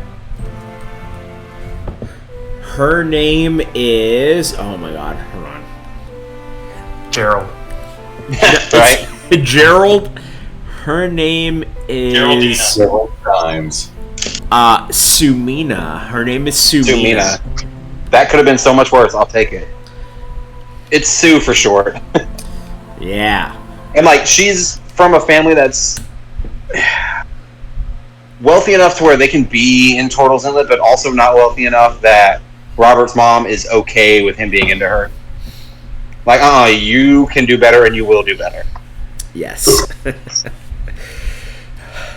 yeah, okay. So yeah, I resolve all that and we can do all that later. And then I come back with my clothes hastily on. Like, my armor is like half strapped on. I've got the wrong pauldrons on. Like, they're backwards. It doesn't matter. I don't care right now. Because I am walking on fucking sunshine. Yeah, you absolutely are, man. It's like Imagine like half elves still have like a long lifespan. You haven't been after her for like, it's not like someone you were in love with in 3rd grade. This is someone that you've had your eyes on for like decades. Yeah, it's been like 20 years. Yeah. And Robert's never had the balls to say anything. But yeah, he comes up. I was like, man, that was the best 3.5 minutes of my life. I tell you what. Mama, Auntie, it's a party. Y'all should liven up a bit.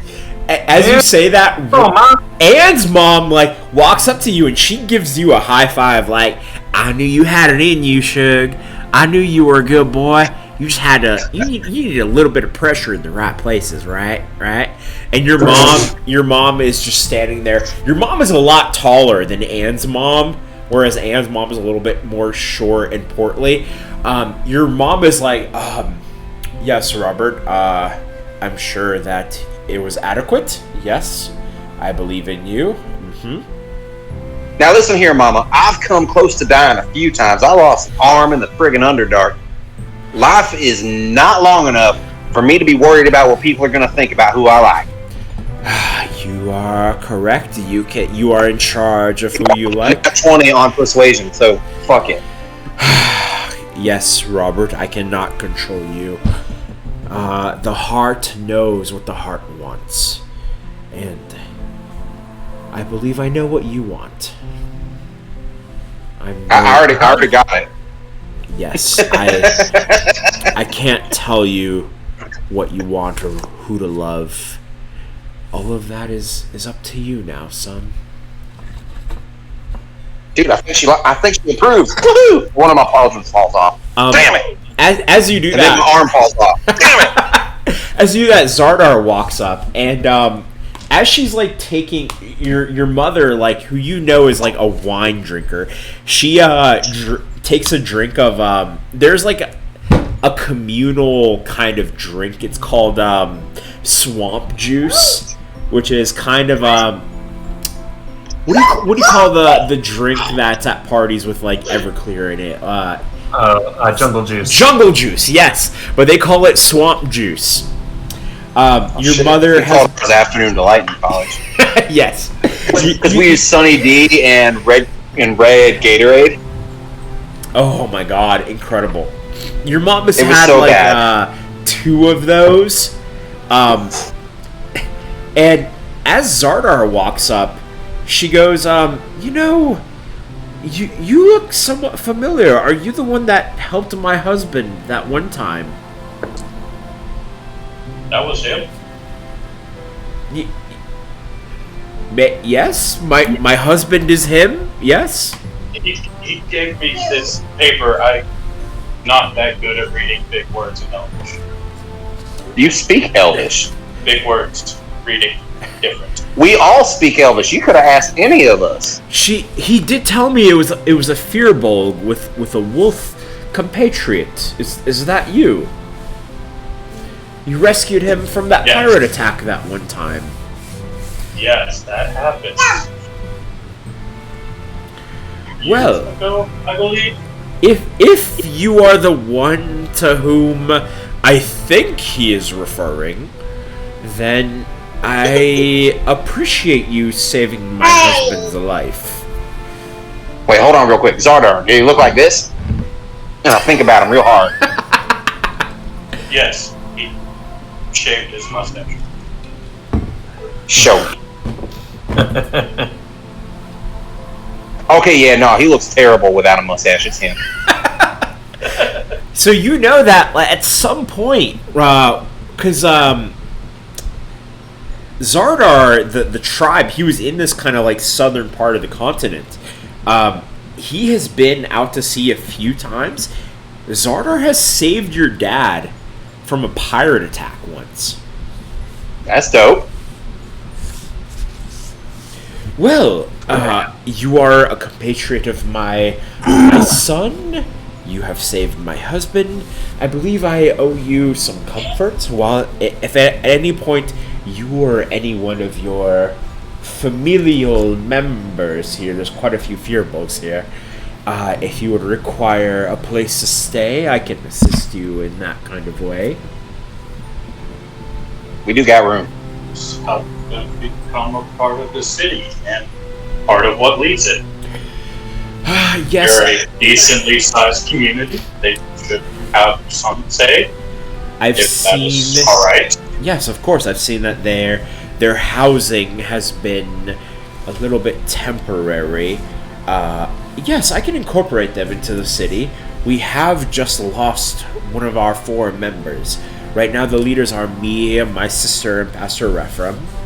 Speaking of which, Anne, while I was looking through some of the documents that you have given me, I noticed that Mr. Dory, there was a document that said that he had left you his warehouse and all of his belongings. Yeah, he actually did have a deal of a debt to me, and so I think that's probably what that document was related to.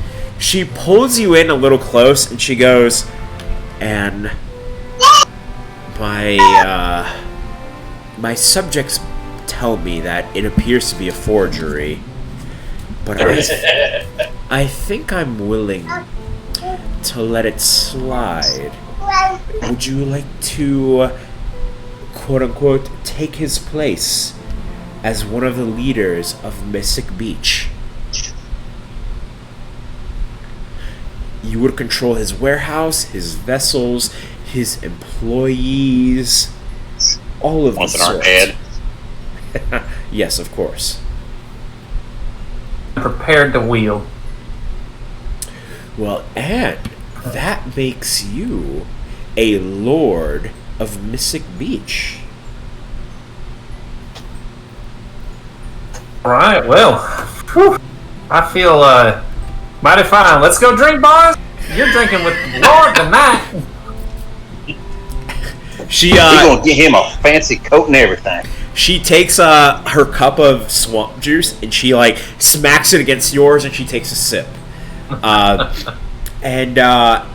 So I believe a good number to have is an odd number, so there are never any ties.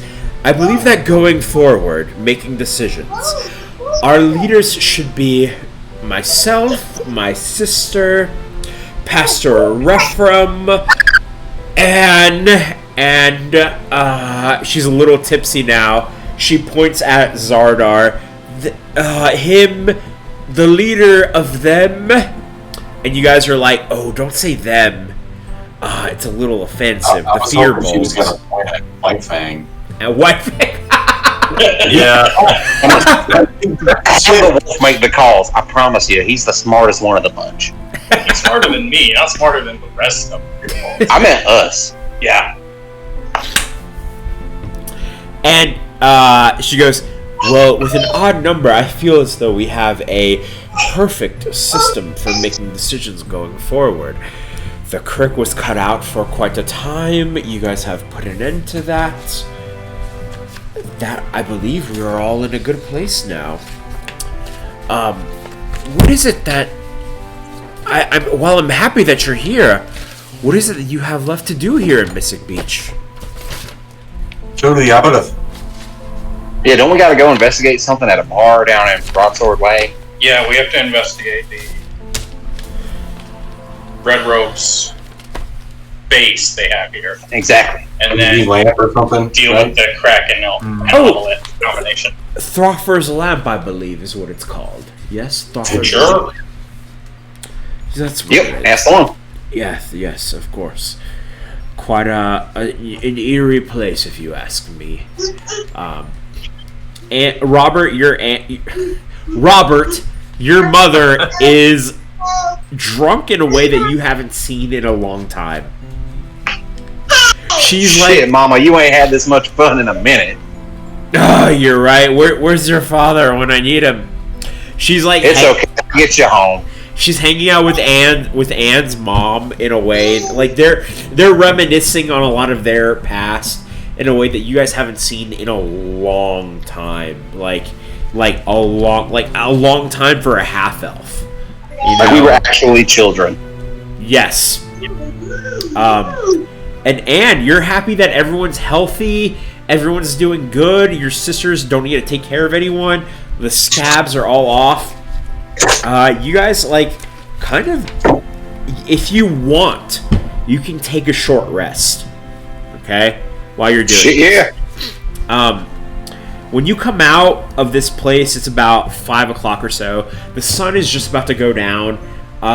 It's about 7 or so o'clock. It's nighttime by now. The light of the crick has been illuminating this whole area. You guys kind of do whatever you want now. I mean, do we got enough time to get to that bar? You do, yeah. We hitting that bar, baby. All right, let me use the bathroom real quick. I'll be back in like 30 seconds. One for me. Cool. Let's not do combat in that bar. No spells. So yeah, after that short rest, I've got 4 spell slots still. I've got Hidden Step, Second Wind, Action Surge, and my Arcane Shots back. And I still have 3 first level spells and 1 second level. Nice. Yeah, I got 3 second level slots. I had forgotten that I told Vinny that I wanted to leave a forged document stating that Anne was being bequeathed everything in the warehouse. I forgot that too. I knew you were. I remembered you were trying to take over. I forgot you were trying to be sneaky back. Hey, I guess it worked out regardless, but goodness. I mean, who's left to question it? Right? At the very least, I'm going to use this time to get my armor on properly. Yeah.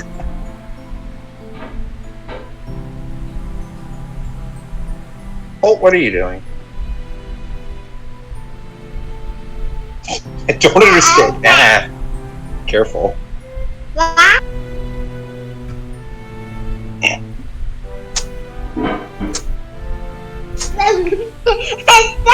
I got you. So you all heard the phrase under the radar. Yes. Flying under the radar. Yes. Here's me. Here's the radar. Here's me. Here's Pi. He doesn't fly. So, and you guys know that it physically means flying underneath like the beacon that they send out. Yes. And you guys also know that over the radar means you can be detected, right? Yes. Well, yeah. If you fly above it, they can get you. If you see Black Widow, keep that in mind when they talk about something being over the radar, and that's why it hasn't been detected for all these years. It really pissed me off. I thought this was in character. That's why I've been like doing my thing. Yeah. I'm talking like Pi. I was just thinking about it. It was something done in a movie about something being over the radar, which is why it hasn't been detected. And I was like, that's fucking stupid. Radar was made to detect flying objects. That's stupid. Is it said by people? Is it said by people who speak English as a native language? Because otherwise, you can just chalk it up to them not getting the idiom. Well, it's also something that is literally physically high up in the air. Never mind. There is an upper limit. Well, yeah. How high up though? Well, this is something that's just in the clouds. Never mind.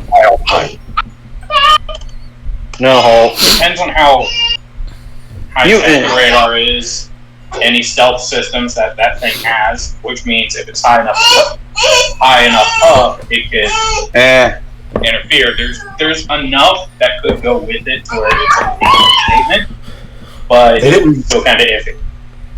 They didn't mention anything additional. They just showed this thing floating around. It's like bigger than a helicarrier. I was like, it's the Taskmaster mobile. Got it. no, not actually. Taskmaster was such a letdown. Didn't do fucking anything. I saw that like people were pissed off about the costume for Taskmaster. Yeah, I was a letdown too. Because it's supposed to. I mean, they still have like the skull grin, but then with like ski goggles on it. It looked like a CW costume. It was bad. And once Taskmaster took off the hood, it was never put back on for the whole movie. I was like, that's dumb. That's really dumb. Like, imagine Green Arrow taking his hood off in the first 5 minutes and then he never puts his hood back on. Yeah, that's weird. Whatever. Nah, that's just season 7 where everybody knows who he is. Dude, Dylan, do your kids have such good curly hair, man. It's just the one. Ganon's hair is straight. Wait, is this Ganon? No, this is Holt. Wait, wait, whose picture did I see today? I thought Jen put a picture of Ganon. Yeah, that was a picture of Holt. Oh my god, I'm sorry. I must have gotten them confused. It's all The good. other one, Ganon's the ginger. Yeah. I mean, I know that much, but like, why did I get confused? I'm like mad No, at Ganon's myself. Rojito. Ganon's Rojito. Holt is Colochito. I don't speak ginger. I don't know what that means. I said Ganon's little red, Holt's little curl. Basically. I mean, he's got a few curls, I guess. No, that's Holt. That's Holt? Alright, so Yeah, that's this one right here. He had a bath today. Oh, it looks red on my side. Oh, wait, never mind. I see the next one. Okay. I see the next Everything one now. Jen posts has like 5 filters on it. Okay, I see the Radar straight hair works. now. That's my B. yeah, radar works best if there's radio signals actually being sent from whatever it's searching for, and if it's moving fast enough. If it's going too slow, it won't. It'll just ignore it, thinking it's just something there. A mountain in the sky. I thought it like bounced back because I thought that's why. That's sonar. Well, because Radar is a radio. Because I thought the stealth bombers were designed the way they were with the panels at the angles they were to deflect radar. I thought that's. I don't know anything about it. You cannot have my beer. So Go watch Coco. Well, that and it Okay. has to deal with the signals that the plane itself has. huh? It needed to be able to mask that from enemy radar. The more you know. The more you know. And knowing is half the battle. Oh, Unfortunately, also, Pi, I forgot to say this, but like the beach dwarves, they definitely know how to barbecue a pig. Like they slow roast it, and it's just excellent pulled pork and like brisket. It's like a barbecue in there. At any given time, they are days into a barbecue because you never know when you're going to need it. You're right. You're right. This is like a perfect congregation of the entire community. You have the Crick Elves, you have the normal High Elves from Robert's part of the city. You have the Beach Dwarves, you have a few tourists, you have the Firbolg. Everyone's here to kind of celebrate that the fog is now gone. I'd like to think that the beach dwarves, their slow cooker is a gigantic dwarven monstrosity that's like coal powered, like they're shoveling it into the Yes, that is excellent. And you know what? They already had a pig there. They just lifted the slow cooker and brought it to the crick. Just put it around the pig. Absolutely. Yeah, they're like, we started this at 8 in the morning, and it's almost about ready to come out now. Nah, man, they started that shit like 2 days ago. Yeah. Oh yeah, they started out the day we got to Mystic Beach, Yes. which is about 2 days ago. Yeah. I mean, technically, yeah. We've been busy. You've only had 2 Yeah. long rests, I think. Is Constable Jude here? Yes, he is absolutely here. Hey, guys. I heard that the crick was all safe now. How's everything going? Yeah, that's all well and good. Come on me. And I dragged her to my mama. I'm like, this guy right here, we need to make him a health inspector. Hello, ma'am. How are you? I'm You're having this conversation with yourself now. I know. Your mom is like confused, like, why did you bring this man here? What am I supposed to do? I told you about him. We're setting him up a scholarship so he can become a health inspector. Yes, ma'am. Your son here. He told me that there was a health inspector scholarship and that you'd be willing to comply and help a little bit. Your mother nods and goes, well, I appreciate it, ma'am. My father was one of the greatest health inspectors in the city. I guess I know where you live. I'll be stopping around to see what you can do to help. Pleasure to meet you, ma'am. It's so creepy. Buddy, I don't like the way you were telling my mama you know where Where you live. It was a little creepy. Oh, it's Like, I'll the be biggest stopping around house. to see if I can It's the help. biggest house all around, right? I just gotta look for and see what's see what's big. Oh, what's the big? Alright, Robert does not pass that particular charisma stage. He busts it out. Again, ma'am, I'll be making sure whatever food you put inside of you is safe to eat. Alright, I'm dragging him away at this point. Alright, that's enough of you. Xardaar No, fails we his can make him a health save, inspector. and the feeling of laughter is coming through to him now. If we could make him a health inspector today, he can get us into the back room at that bar. No questions asked. Well, Pat, you can just make him a badge. Yes, I like things to be legit, you know. Oh, I'm Fine, Mama, sorry. you okay with it? Do you guys need a little bit of help? Because I can help you get into any place around here. Although, my boss is now dead, so, Oh, he's right there. And I point at Anne. Huh? Hey, I'm your. Oh, I don't know. I don't know what that really means, but, I've already met you, but, nice to meet you. I'm Constable Jute. Yeah, I met you before, but yeah, I'm taking over. Taking over. What was his name again? Mr. It's unimportant. Of course, the old boss doesn't matter. You're the new boss. Right, boss? Yeah, I'm the new boss, and I'll be making sure that you're making your rounds, inspecting all the goods, making sure anything going in my body is tip-top. And, the pay was, 10, Negotiable. 10 gold per day. No, I'm I really think you're concerned about going this a little bomb. high there, bud. 9 gold per day. Now, I don't know if you know how to count. Have you counted before? Wait, No. is it a drink? 10 gold? If it's day. a good drink, yeah. Like, I mean, if you just want me to pay you with that drink, I'll pay you with that drink. It ain't 10 gold. I mean, I don't always drink every day, but I do require a little bit of gold per day if you intend to employ me. We'll out the details in a bit. Of course. Well, I can take you to the bar if that's what you need me to do. Certainly. We're never going to Lead the figure way. out the details. Well, Frother's Lamp, let's make our way there. So, let's see. Careful, there's a counter right behind you. Careful. So you guys are now, so you guys are at the creek. You're all the way on the west side of the map here. Whoops. You guys are on the west side of the map here. Whereas Frother's Lamp is like on the completely opposite side of town. So it takes you guys a while to walk there.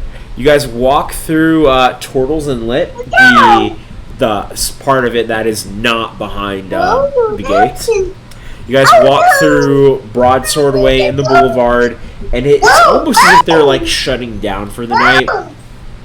You guys get into Salt Marsh, and it seems as though they're just opening up for the night. Like, they're still going. By the time you guys get to Frother's Lamp, it's almost 8 o'clock, 9:30 at night. Like, you guys haven't taken a long rest yet, but, you get there just, like, as it's getting rowdy.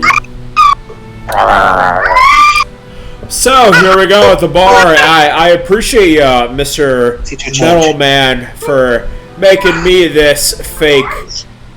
I don't know what to call it. Signal that saying that I'm a real health inspector. I'm not quite there yet, but I appreciate it. I'm gonna cherish it. Change. I can use this to help you guys if you need it. Don't focus on it. But it's not. You like one. Change. Wait, what did you say, Pi? I said he should keep that part to himself, that it's not real. Yes. Of course, I'm gonna earn my way, and I'm gonna earn it.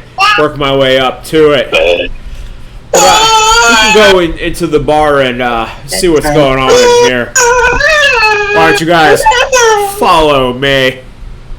Shorts. He opens up the swing door and he leads you guys in, and you guys are now in the bar. There is a band playing in the corner. Oh, come back here. You need shorts. The people that are in this bar, they look a lot like tourists, like they're not originally from Mystic Beach. Although Anne and Robert, you can spot like a few locals, like people that you've kind of seen around town. This is a mix of a place that a lot of tourists go to, but also a place where a lot of locals go to. So it's kind of half and half of both of those groups. Although there is a certain group of people that are kind of sticking out from the rest. There are a shit ton of red robes here. Bill, are we going to go talk to them, or how do we want to approach this? You see Constable Jew, there's an empty table, and he just walks right up to it, and he just sits down as a waiter walks up to him and takes his drink order, and then he looks at you guys, and he waves you over. I'll sit with him. Next to him. You guys what? Let's go. I sit right next to him. Excellent. So, I don't really know too much about this place, but I hear that there's some seedy things going on around here, but I can't really tell which specific group of people we should really focus on. Probably the ones in the red robes. Yeah, it's them red fellas. Of course! Those are the new people! How could I be so skeptical? That's on me, guys. That's on me.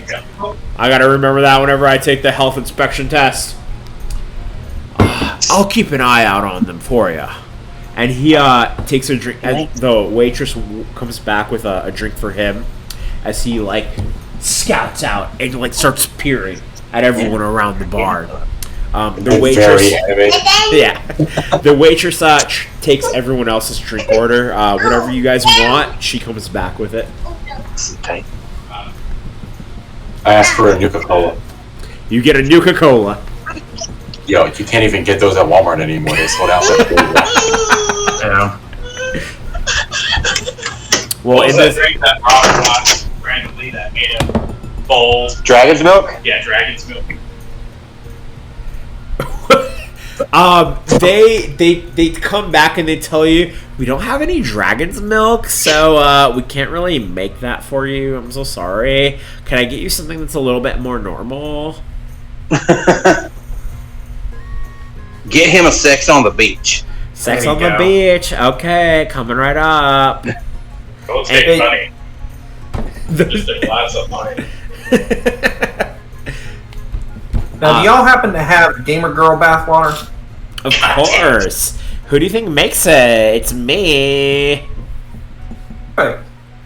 What's her name tag say? What was that? What does her name tag say? Her name tag says. Let me roll for it. XO underscore uwu underscore XOX. Yeah, I didn't know if you were gonna take the opportunity to come up with a meme for it. Her name is Valindra. Yeah, it's not a meme, so I don't care about it. I did a fantasy name. Valindra. Walrus? Jesus. Valina Walrus? Don't worry about the last name. Don't worry about it. It's just Valiris and then a W. Valindra and then a W. Yes. Valindra Walrus. Yes. Valindra Wario. Yes. As soon as she comes back with like a drink for everybody, it stinks real bad. The drinks, they all smell real bad. Even the Nuka-Cola, it smells so bad. I'm so glad I didn't order. It smells so bad that even like the other, you guys like try to like take a drink and your drink is the one that smells worse than everyone else's. Oh no! Did It's, she use bathwater in all of them? did she use what? Did she use bathwater in all of them? No, but that bathwater is very recent. Yes. It smells so bad that everyone roll me a perception check. 21. 13. Oh, 21 as well.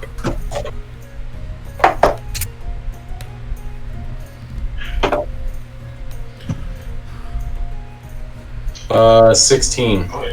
Okay, the two 21s, which I believe is Robert and Anne. You guys notice that a lot of the red robes, they kind of catch a whiff of this and they're not really feeling it. They start to leave the bar. Well, thank you for the drinks. We're going to have to be on our way here real soon. Thank you. It's going to be 20 gold. Plus Each. Damn, that sucks for you guys. Plus I'm glad I 10. didn't order nothing. Don't forget to tip your servers. I left my wallet in the car. I'll be right back. Okay. Yeah, same. Somebody out the door. I didn't order anything. This is on y'all. Guys, please don't make me pay for this. I'm barely out of college. Wait. This is on like the city's tab, right? Because we're here with the health inspector. I mean, I'm not a real health inspector yet, but Oh, He's talking about that bad right there. You were literally That is the just best part of hired. the health inspector that You were literally just hired by 4 of the 5 city leaders to be the health inspector. but I haven't had any training yet. Is what I'm trying to tell you. I'm This just is your introduction. Fine. I'm a novice. Should You know I? what? I put down 25 gold. And I'm like, fuck it. Let's just get out of here, assholes. Alright, Thank- so I Thank you. And did a wisdom save of 5 for my thought not to leak out. So if Anne and Robert want to try to beat that, Which thought is this? I guess it would be an insight check against whatever his wisdom save is. Well, I got it. What am I trying to beat? A 5. Okay, I beat it. Alright, so you get the thought that I cast Druid Craft on your drink to make it smell like a skunk. That makes sense. I was Okay. gonna enjoy a Nuka-Cola for the first time in my life. Now it's been ruined. Can you even smell? Yes, otherwise how would he taste? I mean, he's No, got he a, doesn't need to breathe. I don't have to. There's Yeah. a distinction. He has olfactory sensors. he's got a point. Like, you can stop breathing as soon as you smell it. But then I won't be able to taste it. You could have just popped it to your pocket workshop. What's that? Your pocket workshop. You could have gone like, soup. Drank, tasted it, and clean air. It's, how does that work? This spell's been cast. It's just a harmless sensory. It's just a scent. It's too late. Before we left, I threw the drink against the wall. It shattered. I was okay just with so that. upset. I went, it's too much! And threw it against the wall. You just threw it against the wall. That's incredible. Okay. Cool. Okay. All right. So, they left. I guess. Well, we should follow them. I guess. I'm following them. Hey, guys, think we should put our robes on? Yeah. Are they on down? Do we have them with us? I'm assuming Yeah. so. for sure. Alright. So you guys I'll put put mine on on. your red robes and you guys start following them. You follow them for a few miles, and they lead you towards the southern part of town. And again, I want to remind you, Salt Marsh, this area that you guys are in, is not like... It's not doing super well. It's built on top of mud, and the mud has been sinking up. Not sinking, but I guess Salt Marsh has been sinking, causing the mud to build up for a number of years now. That the boardwalks that they build it on, it's now covered in mud. It's just a nasty kind of dirty place. It's where like the tourists stay at if they want like a cheap kind of motel to stay at for the night. It's just not a really nice and clean place. You follow these red robes, and they lead you to the southern part of town here. While we're walking, I want to sidle up next to one and be like, "Man, I just heard about what happened in the creek." Next to one of the red robes? Yeah. What do you mean? What happened to the crick? Didn't you hear? Nobody's sick anymore. What? Yeah, man. I don't know what happened, but all of us that was in there, we had to leave because, like, those scab-looking bark, it was all gone. Everyone could breathe again. That can't be right. What the God, hell? it looked like it did before we even got here. We were supposed to wipe them out. They're fine? Now they're healthy? Yeah, man, they're fine. I don't know what happened. Oh shit, I gotta bring this up at the next meeting. Hey, thanks brother, I appreciate you telling me. I appreciate it. Yeah, no problem. And while I'm doing this, I'm thinking to Ann, hey, rifle through his pocket, see if he's got anything interesting. Oh yeah, you know I am. I'm trying to steal money from all of them anyway.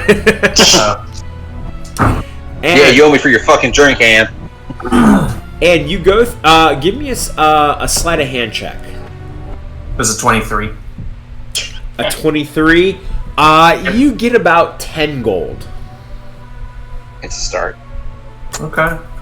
Do I find any information as far as like, you know, did any of them have notes in their pockets or anything like that? No notes or anything.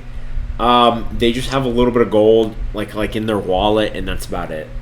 Do they have any like membership cards to like Ollie's or Punch cards where they're like 2 subs away from a free sub. They have a card or like pop-up one scoop away from a dry cleaning receipt. You do They gotta find go pick up their other robe. You find a Subway card that has 10 out of 10 punches on it. It says on the next Subway purchase you get a free foot long. Nice. Keep that. Keep it. Were any of you, Vinny and Robbie, I guess, were either of you there the day in the student center? Because I don't know if you remember the Subway at Sino, they had the star hole punch.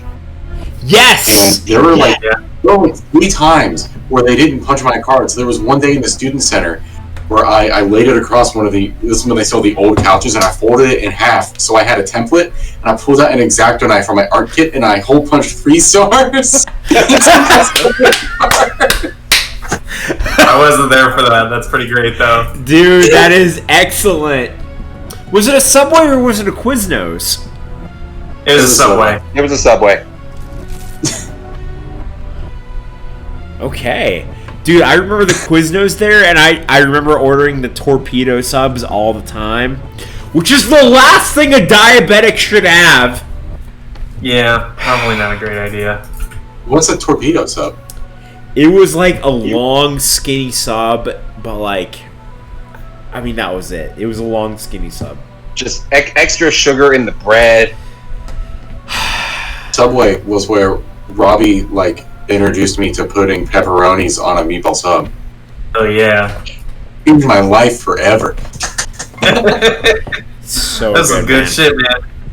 Yeah, it is. It really is, man.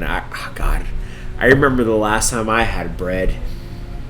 It was great, wasn't it? God, Vinny, you're such a basic bitch sometimes. Dude, it's just a diabetic lifestyle, man. I'm trying to cut out all those carbs. But I did order an 8-inch cake for my anniversary. Jesus. So, Happy anniversary, by the way. thank you. I Yeah. appreciate it. What day was it? It was the 16th. It was Friday, technically. Nice. Yeah. So, we got married on the 16th, but we started dating on the 12th. So we've been together 7 years, but married for 5. Okay. Yeah. Nice. We were married for 3 as of the 14th. I know, man. It was popping up. It was weird. I was like, wait, is this... Because Did I say the wrong thing? Dude, on your anniversary, we left the day the day you got married. We left the next day and went down to New Orleans. Yeah. Oh shit, that sounds awesome. Yeah, she's got some family down there. So it was a good time for us that day. Nice. I've always wanted to go there. That sounds awesome. Dude, in New Orleans, there is a bar called The John, where every seat in the bar is a toilet. It's a toilet. Functioning toilet? No, it's not. No, it's not Okay. functioning. It's an important distinction to make. I feel like that's why God tried to destroy New Orleans. We I don't think that's the only. we didn't have time to go there, but I really wanted to go there. You didn't have time to go to the John? No, I didn't have time to go to the John. Dude, I can't believe you had to hold it the whole way back. Right. It's a shame. Well, we had to take the long bridge from the L part of Louisiana to the other part. To the O part. Yes. Which is pretty crazy, Louisiana part. but also scary because it's a 28-mile bridge that's just over this bay. Yeah. 28 miles? I don't know how many miles it is, but it's a long. It's a long. It's at least 2. Maybe 3. It is at least 2. You're right. It did take a while to get over it, but yeah. Go to Louisiana, guys. It's worth it. It's fun. At least one trip. At least one trip. Yes, Louisiana. Yeah, I want to is go really there cool. once before it's all underwater. Maybe not Yeah. Louisiana, but Under. Nolans for sure. Yeah. Nolans for sure. They have really good snow cones. That's a big thing. They have listen, You go to man. New Orleans for a snow cone. Listen, dude. You have That's to why get. I'm going there. You have to get the right snow cone machine. It's called the Ice Wizard. Okay? You have to get the Ice Ice Wizard snow cone machine. The ones that they have in Myrtle Beach are not the right ones. It's not the right snow cone machine. You need an Ice Wizard. They're First ice off, absorbers. anything they have in Myrtle Beach Yeah. is usually not the right one. Yeah, you're right there. You are correct. Oh, Curtis. I like how much I'm going to be in Myrtle Beach in 2 weeks. So. Oh shit! Yeah. We Oh, should. like on purpose? Yeah, I need to see my mom. Because I haven't seen her in a while. So, yeah, maybe we can do a How long you hang gotta or be here? something. Yeah, for sure. Just for the weekend. I'm gonna stay with Robbie, who is an hour or so away.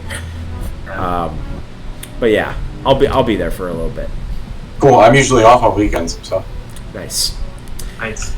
But yeah, I just wanted to throw that out there. Oh wait, I didn't move you guys to the map here yet. Oh shit! Combat. Yeah, the music's been a little ominous for the last minute, so. This is just so you guys know, this is the music from the Breath of the Wild 2 trailer. Cool. Okay. It was very ominous and I love it. Yo, speaking of trailers, Vinny, did you see the trailer for? Because you watched what we do in the shadows, right? Yes. Yeah. You see the trailer for season 3? No, I haven't. It hasn't even been advertised to me, which makes me think that the algorithm is incorrect. It You gotta just train came the out. algorithm. It just came out, the trailer, the other day, and it's just Nandor in VR to experience going outside in the sun. Dude, No, he's probably right. The algorithm thinks I'm a woman going through menopause. So. Oh, nice. Aren't we all? Dude, I've been watching. The amount of time. I've been watching Survivor on Hulu, and I get these commercials for ankylosing spondylitis, which is this like back pain thing. I know all about it, man. Ankylosing spondylitis. The pill is called Cosentyx, and it's a back pain pill. And I'm like, why are people with back pain watching Survivor? Survivor is a good show. Dude, I get so much stuff for homeowners who can get solar panels. I don't own a home. Yeah, like what? Get out of here. Hey, don't judge that man. I do that. Fucking Hulu. Like, I'm not an old person with lower back pain. I mean, I do have lower back pain, but I'm not an old person. So get out of here. Hey, like I always have lower back pain. Shut the fuck up. Yeah. I mean, Kurt, it's from you from bending over and drawing the whole time, right? Probably. It's probably from the posture that I sit in when I play video games. Like I'll be on the couch and I'll be like leaned out this way, and I'm sitting over here with a control. And then when the game gets tough, you lean forward like I gotta get my head into this, right? It's never that difficult for me. I'm just that good at everything. Oh, I bet. I I bet. see. Did you play Dark Souls? No. Dude, Skyrim. I tried, man. I played the original Dark Souls like a few years ago. I couldn't get past the first boss, and I'm like, what the fuck? This is hard. Yeah, you have to actually read all the signs and tell you what to do. I played Bloodborne, and I was actually pretty fucking good at that. It's supposed to be much easier than Dark Souls. Well, I had never played it or Dark Souls before, and this is my first year at the school. My roommate was like super into those kind of games, and I got it because it was free on PlayStation Plus, and I was fighting like the first enemy you fight where like you don't have a weapon and you're not told how to do anything, and apparently you're supposed to die, and I beat it. And I was like, oh. And he's like, wow, that I didn't know you were going to do that. I was like, I didn't either. All right. Yeah, nice. All right. I gotta play that one. Let's get back into this. You guys are following these red robes as they lead you to the southern part of Mystic Beach. You guys start to separate from them a little bit. Let them walk forward ahead of you a few hundred feet so that you can actually follow them without them kind of getting suspicious of you. They lead you to the southern part where all the buildings start to look a little bit more decrepit. Like, the buildings here have sunken into the mud. They have been abandoned because of the sinking. You see a few places are still occupied by some people that just, like, there's nowhere else to live. So they're living in these spaces that are just, like, sinking into the mud because there's nowhere else to go. These red robes, they walk into this structure that appears to be cobbled together from a partially sunken ship. There's a ship that is kind of sunken into the mud, where a long time ago this was covered in water, but over the years the water has dissipated into the sea and now it's just mud. It's an abandoned pleasure pier. The area surrounding this temple is filled with partially collapsed buildings and walled-off alleys, atop which newer buildings and boardwalks have been built. The entire place is damp, it reeks of mildew, and is loud with the creaking and groaning of the surrounding buildings. The floors, walls, and ceilings of the temples that they walk into are made of old wood, too damp to burn, and rotten enough to almost be spongy to the touch. And on roll 20, let me move you guys to this area. Dun, dun, dun. You Worked in houses with water damage like that, where it's just like evokes a very specific image for me. So, this area, like as I put here, it's just these buildings that are just sunken into the mud. You guys see here, they cross a bridge where that leads to like what seems to be the front of a ship. Behind the ship, there seems to be a set of doors that they walk through, and one of them stays behind to kind of look over everything. This red robe that stays behind, they don't seem to notice you as they just look over at the front of this ship.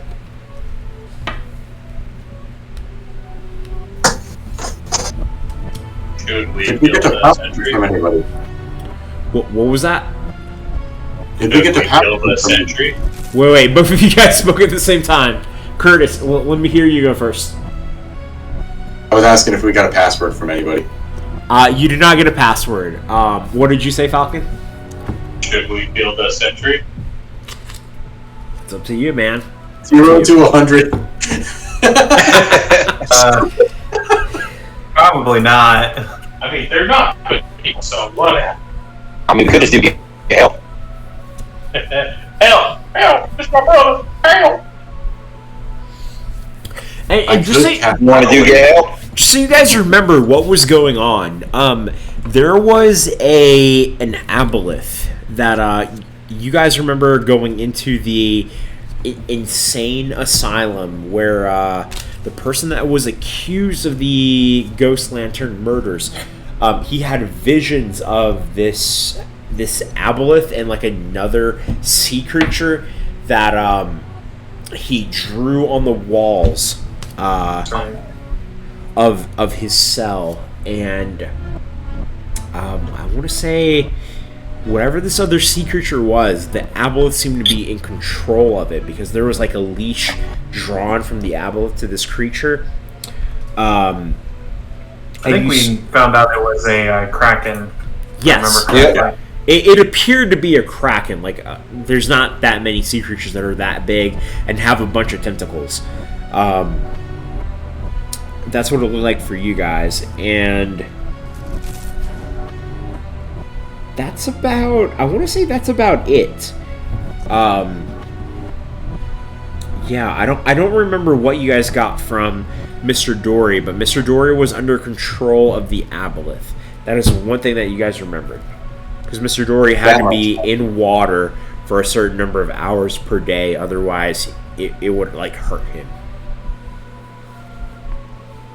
You'd start getting. You guys want to go in, or you want to turn in and come in fresh?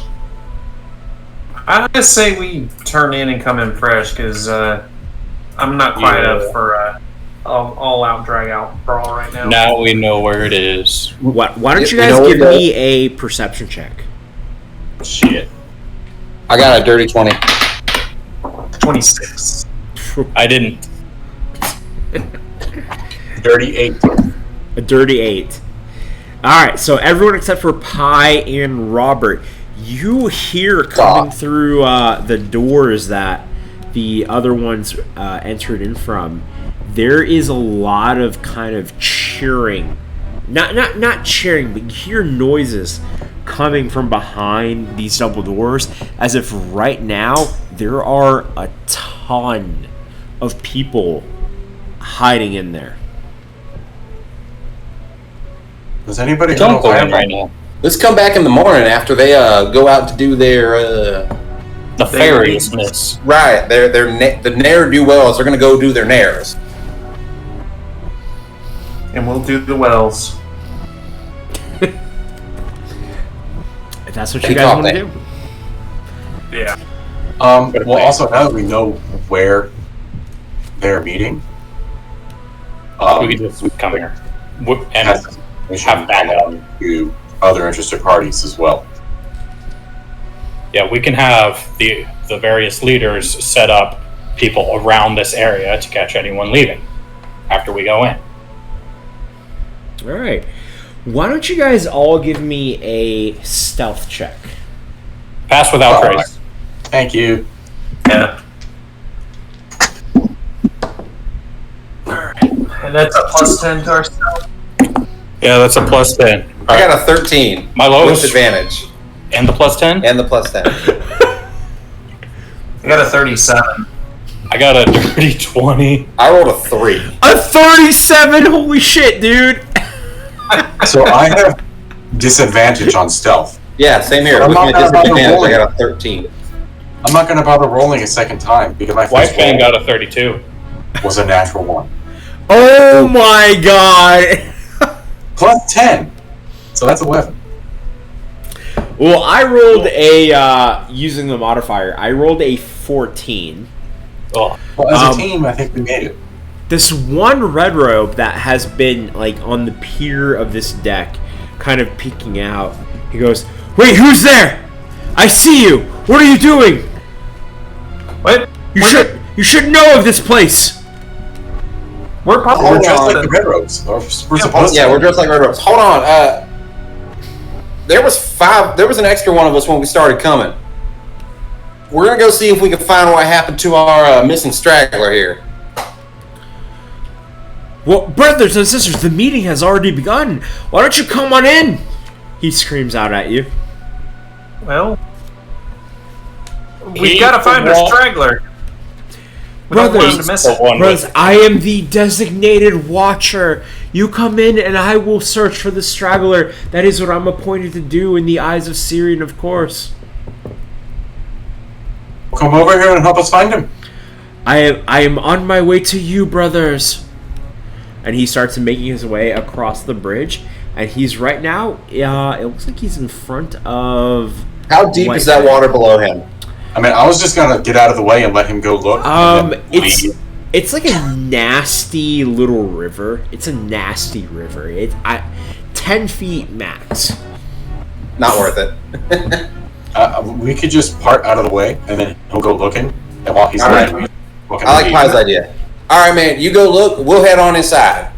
I'm gonna cast Charm Person on him. Of course, brothers. Of course.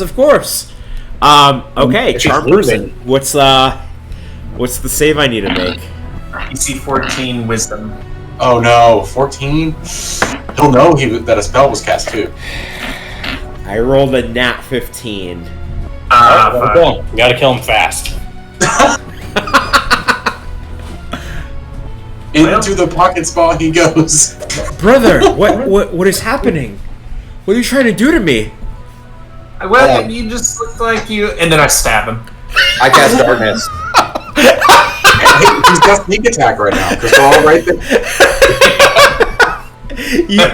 You know what? You do. You have sneak attack. Robert casts darkness. Go ahead, man. Tell me what happens. Does a 26 hit? Absolutely, yes. Alright. He's gonna hurt a lot. He's gonna hurt. Yes.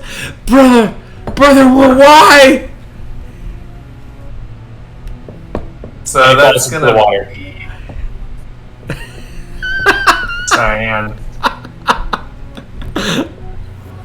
That's gonna be 25 piercing and 5 cold as I... Brother! Sleep, brother. As I stab him. Why must you? You stab him to death. I'm content to let him go, but... In the name of Syrian, and he's gone. You guys kill him. Boys didn't expect to go that south. He was leaving. And that's your 41st kill. Robert, you have darkness cast around you, which is... I sheathed my sword. We're good. Okay, cool. What do you guys want to do?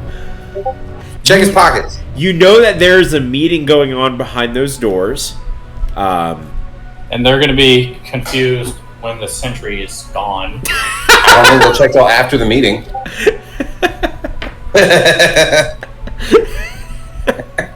Wait, I'm sorry. I was laughing at the GIF. I don't know what you guys said. Yep. I tried to find the one where Frank is pushing him off the thing, and he goes, "Brother!"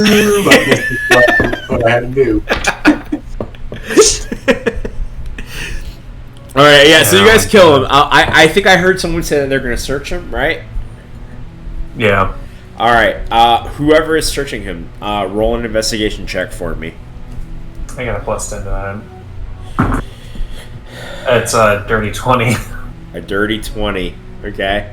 Anyone else searching him? I'll help, but I don't think he'll need it. Investigation? 13. Yes. I rolled a nat 1 on investigation. I can't even find him. 14. Because we found the water. Is there anybody else in this town we don't like? Not that I Not at this rate. Yeah. Well, I was gonna say we could just leave out like a calling card, like someone who attacked him. We could say it was Chad, Bad, and Brad. Yeah. No, that's a little extreme. Just put a couple of 4 logos on the ground. God damn it! I forgot that Trent was supposed to show up at the thing. I forgot to do Trent. What about also? the, No, that would serial work. killer Xanathar is on the same side as the Red Robes, right? Xanathar? Yeah, kind of. Kind of. Well, we could just make it somehow like a calling card of Xanathar there. I'm sure Anne has something Xanathar-ish. Yeah, and that could kind of make things weird for them. I don't know. Yeah, I've got an arm patch with a beholder on it. You can throw that down. Okay. Hold on, let's smear a little blood on it so it looks like it was torn off in the scuffle. All right, let's do that. And you know that the Xanathar kind of symbol is an eye with tentacles coming out of it. Okay. It's like yeah, So it would be colder. Yeah, pretty much. So yeah, we'll throw that down, put some blood on it, make it look like it was some kind of scuffle regarding him. Try and cast the blame on someone else. Excellent. I'm not thrilled with how this turned out. Is there anything else you guys would like to do? Do we want to go listen in on the meeting? By which I mean, maybe we send Ann because he's sneaky. Yeah, I could probably sneak on in there. Well, the whole reason we just killed this man was because we didn't want to go to the meeting. Yeah, you're right. It's up to you guys. I mean, like, why don't you guys all roll me an insight check? Body? What is he going to tell me with his dead body language? Dirty 20. It's nothing. 26. 26, okay. I got a nat 1, so yeah, she can not noticing anything. I see that Falcon's not in the picture.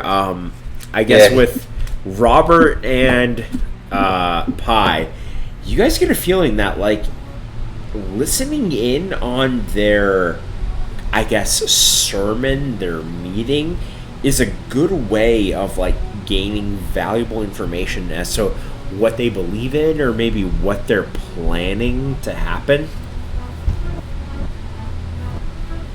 I feel like Moradin or some god is pointing me in the direction of eavesdropping on this meeting right now. I get the feeling that if we knew what they was talking about, we'd know what they was up to, and, you know, we want to know what they're up to. Yeah, I mean, hearing it's probably something big. if anybody has some guidance they might be able to give me, I think I could scuttle in there. Well, you're already passing without a trace for like 10 minutes, right? I have to be within a certain range of Yeah, my it's like below. 30 feet. Then have Xardaar go with you. I have disadvantage on stealth Yeah, Is probably that not. because of your armor or? because of my armor.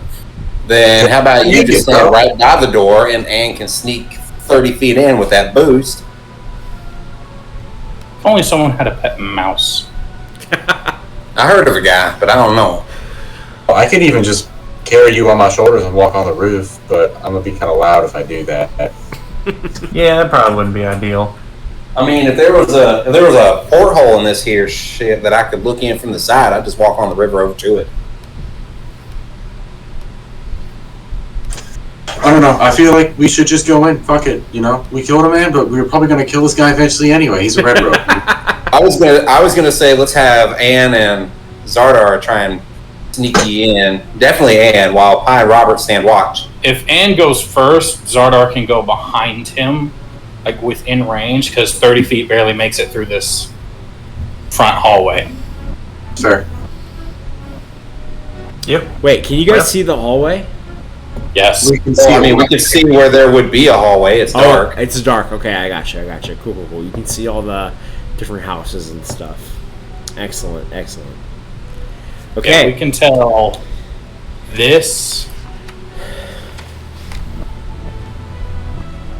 Whoa, Ann, you're doing that thing that I can't do. I can't do That's that, not Ann. That's me. That's you. I can, Okay. I can see all of this is dark. I so can't do all that. of Damn this it. Is a room. Excellent. Okay. All right. So you go to the. room. So you guys are right here in front of this bridge. A tangled wall of apartments and storefronts rises up on either side of the channels of sluggish, tainted water. The structures down near the waterline are empty and desolate, while the ramshackle additions built over the roofs appear progressively more inhabitable as they rise up into the polluted sky. The overall effect is that of a canyon, with walls made from the cross-section of a decaying shantytown rather than from stone. So on either side of you, you guys are essentially like on this side, like you're surrounded, like a canyon. A narrow timber bridge sags across the channel, leading from the back of a crooked alley to what appears to be a partially sunken galley whose structure has been incorporated into the ruined jumble of buildings. That's the section that you guys are in now. Okay? Are you guys crossing the bridge? No, they might. I'm not. I am. I'm just walking on the water. I don't trust the bridge. Staying a little bit behind Ann. Okay. So I trust the water more than I trust the bridge. Pi, are you staying behind the bridge? I mean, I don't think the bridge is going to attack me or anything. I'll probably go hang out and watch with Robert. Well, Robert is on the water. Well, I just walked over to the ship and climbed up. Well, I mean, I'll walk over here. I also need to update my health because it's a little bit higher now. Yeah, you guys have taken like a short rest if you want to do that. All right, so Anne, you have walked further ahead. The main deck of the ruined galley has buckled and is cluttered with trash, driftwood, and other refuse washed upon the tide. To the east, the galley's prow juts into the channel like a jagged fang, while the west side of the deck disappears into a wall of boarded up and badly weathered buildings. The only cleared pathways across the tilted deck leads from the bridge to a pair of massive wooden doors leading into the building before you. All right. Well, I'm gonna come up to the. I'm gonna come up to the doors and I try to sneak a peek in. And if it looks like there's nobody directly at the doors or paying attention, I'm gonna try and slide in. The doors appear to be locked. And you have your thieves' tools. Why don't you give me a check with them? You didn't find a key on the red robe dude? No key on him. How are people supposed to get in? Nat 20. That's out. Nat 20! And uses his thieves' tools to unlock the door. I will say, before you open the door, if this man doesn't have a key and those doors are locked, but he was telling us that he would, let whoever in, that means there is somebody waiting on the other side. They're waiting for like a special knock or something. Okay. And you open up the doors. Before we do that, Xardaar, move to where you want to be. Anne has unlocked the doors. And you're right in front. You can see that there is this hallway in front of you. So, like, Xardaar, whatever your movement speed is, go ahead and movement if you want to. I'll move there. You'll move to right there. Okay, Robert, whatever your movement speed is. Actually, Robert, where you are, the ancient ship's prow juts up front from the foul water of the channel. Its tilted surface, a hopeless tangle of trash and driftwood and filth. Scurrying sounds within the detritus suggest the presence of great many rats. You hear a lot of just like underneath the bow of the ship here. You hear a lot of movement underneath it. Like there are creatures inside of this ancient ship that just have been. They've moved here and now it's their home. Gross. So Robert, imagine like we've rolled initiative. You have 30 feet of movement. Move to where you want to. Well, I want to make sure Ann gets in. Someone will be right there, just to top the forecastle there. Okay, excellent. And Pi, imagine it's your turn. You now have whatever your movement speed is. The Holy Boys are gonna hang out together on this one. Okay, excellent. So if we move next, Anne, it would be your turn. All right. Let's see. So there's nobody in here? You open the doors and you don't see anyone in there. You open the doors and this oppressive hallway reeks of mildew and rotten fish. The walls are severely stained and the ceiling sags where pockets of water and fungus appear to be weighing it down. The sound of creaking wood and dripping water echo pretty loudly here. Okay. I'm gonna sneak through the hallway and come up to this next door and take a look at that. I wave over to Xardaar to let him know that it's clear. Wait, so where are you, Anne? Move to where you want to be? Oh, okay. I'm here. Before I move in, I wave to Xardaar to let him know that the pathway is clear here, and I'm going to move forward. After which, I'm going to start moving forward. I guess I might want to do an investigation on the room here just to see if there's anything that stands out to me as far as like, are there any writings or books laying around or papers or whatever? Okay, give me that investigation check. All right, that's going to be what is my investigation? Was a +10, so that is a 19. +10, damn. Okay. I have a lot of high pluses. And the ground just seems to be kind of like this decayed wood. You can't really tell where exactly it is that you would need to step, but it just seems like the wood is really sagging in certain spaces with this. Just the water has just decayed it a little bit. Okay, so I probably want to be careful as I'm walking through, not step on any of the soft spots. Yes. But yeah, I'm going to move forward. I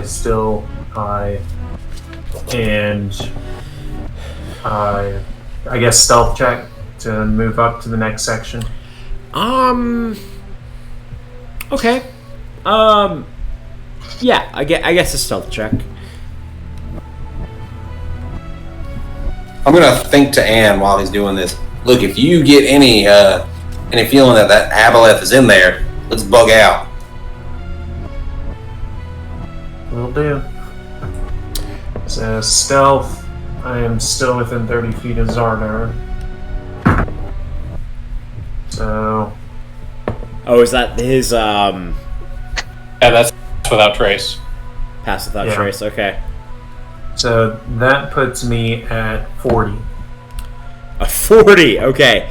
And you get to the end of this hallway where there is another set of double doors, and with a 40 on your stealth check, you pass through it pretty well. You get to the end of this double doors. You disappear from Morden's gaze. Do we still hear the cheering and chanting and all that? And now that you've gotten to the end of this doorway where this gigantic dick is, you do hear a little bit more speaking. Like, you hear a lot more people talking through the end of this double doors. Give me a perception check if you'd like. Okay. To kind of see what you can hear. All right. So the dick is still on your screen because it doesn't show up on mine. Not on mine. Or did someone draw it? Someone drew a dick and it appeared on me. The dick appeared on you? Yes, on Vinny specifically. I got don't know. Vinny seemed pretty pleased. 24. Okay, with that perception check, and you hear through the double doors, our connection with Xanafar has been disrupted. We need to find other ways of getting the drugs to the people. We will continue to use it to force the public to worship our Lord. I'm broadcasting this as I'm hearing it to the others. Everyone's close enough that you can hear it. Yes, excellent, excellent. Okay. So again, we're not in initiative order, but let's see what happens next. Whoever wants to move next. Quick question. Yes. The way the map looks, Robert and I were obviously on another level of the ship. Is there like a barrier in front of us, like a railing? No, we're elevated. There might be like a waist-high railing, but that would be it. Yeah, you're like 5 feet high above everyone else. So there is a railing in front of us, though. Yeah. Is it solid, or is it like posts with a bar across the top? It's like it's like a solid railing. You can just jump over it if you want. Well, no, my question was if I could crouch down behind it so that if like they find him, the door's open out here, I have the element of surprise. Yeah, if you hide behind it, you would get 3/4 cover. Okay, because if I'm not gonna move, I might as well crouch down back here. You know. Yeah. That's what I'm gonna do.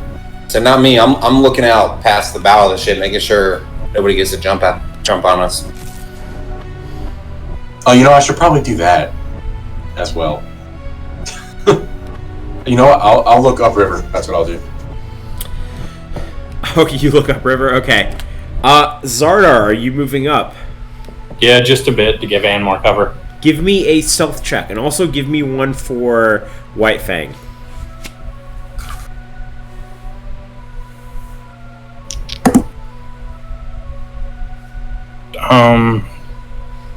Is a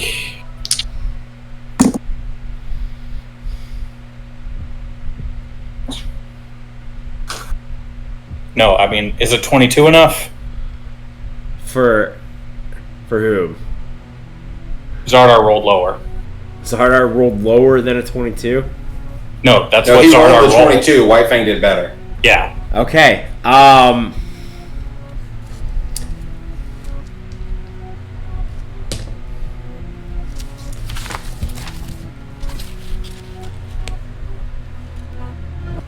We are the shadows. We are nature. Okay. So Xardaar, you're crossing this hallway, correct? Yes. Okay. Xardaar, As you do, a gun goes off. as you are walking through this hallway, White Fang is a little bit lighter on his feet. Xardaar, wherever you are standing, you see a gigantic crab's arm crack from underneath you and grab around you and pull you down. Hold on, let me reveal a certain area here for What you. in the Pirates of the Caribbean 2 is this? Xardaar, this gigantic crab's arm breaks through the ground beneath you and pulls you down as you are restrained. And guys, tonight, that is where we will end. Isn't good. We should get back there. The chul. Yeah, we should probably go help out. Didn't want to do this. That's all right. Cool. Yeah. Nice. Guys, Alright. this was a great session. I enjoyed it. You guys beat the fuck out of that thing. It had 250 HP, and you killed it in 3 rounds. And we leveled up too. Yeah, it was mostly Robert doing what, 89 damage or 69 damage? 91 in that one turn. Yeah, that was a big hit. It had 250 HP, so that's like Percent. 3/10. Robert total did over half its HP. Yeah, that was a big hit, which is good for me. I know that 250 HP for you guys is nothing. It's a good thing for me to know. At level, 8, I think. It's the damage output from the monsters that you have to keep an eye on. Yes, of course. It didn't really do too much to you guys, but yeah, guys, we are over halfway done with this arc. Just so you guys know. Nice. I have a little bit of lore dump once you guys are done with this thing. Guys, we're in a good place. I'm happy where we're at. Yeah. Guys, this was a good time. I'm ready for next week. It was a 2.5 hour session. I'm sorry, 3.5 hour session, which is incredible, and I'm happy with it. Yeah, that was good. Crab battle. Well, all right, guys. Until next week.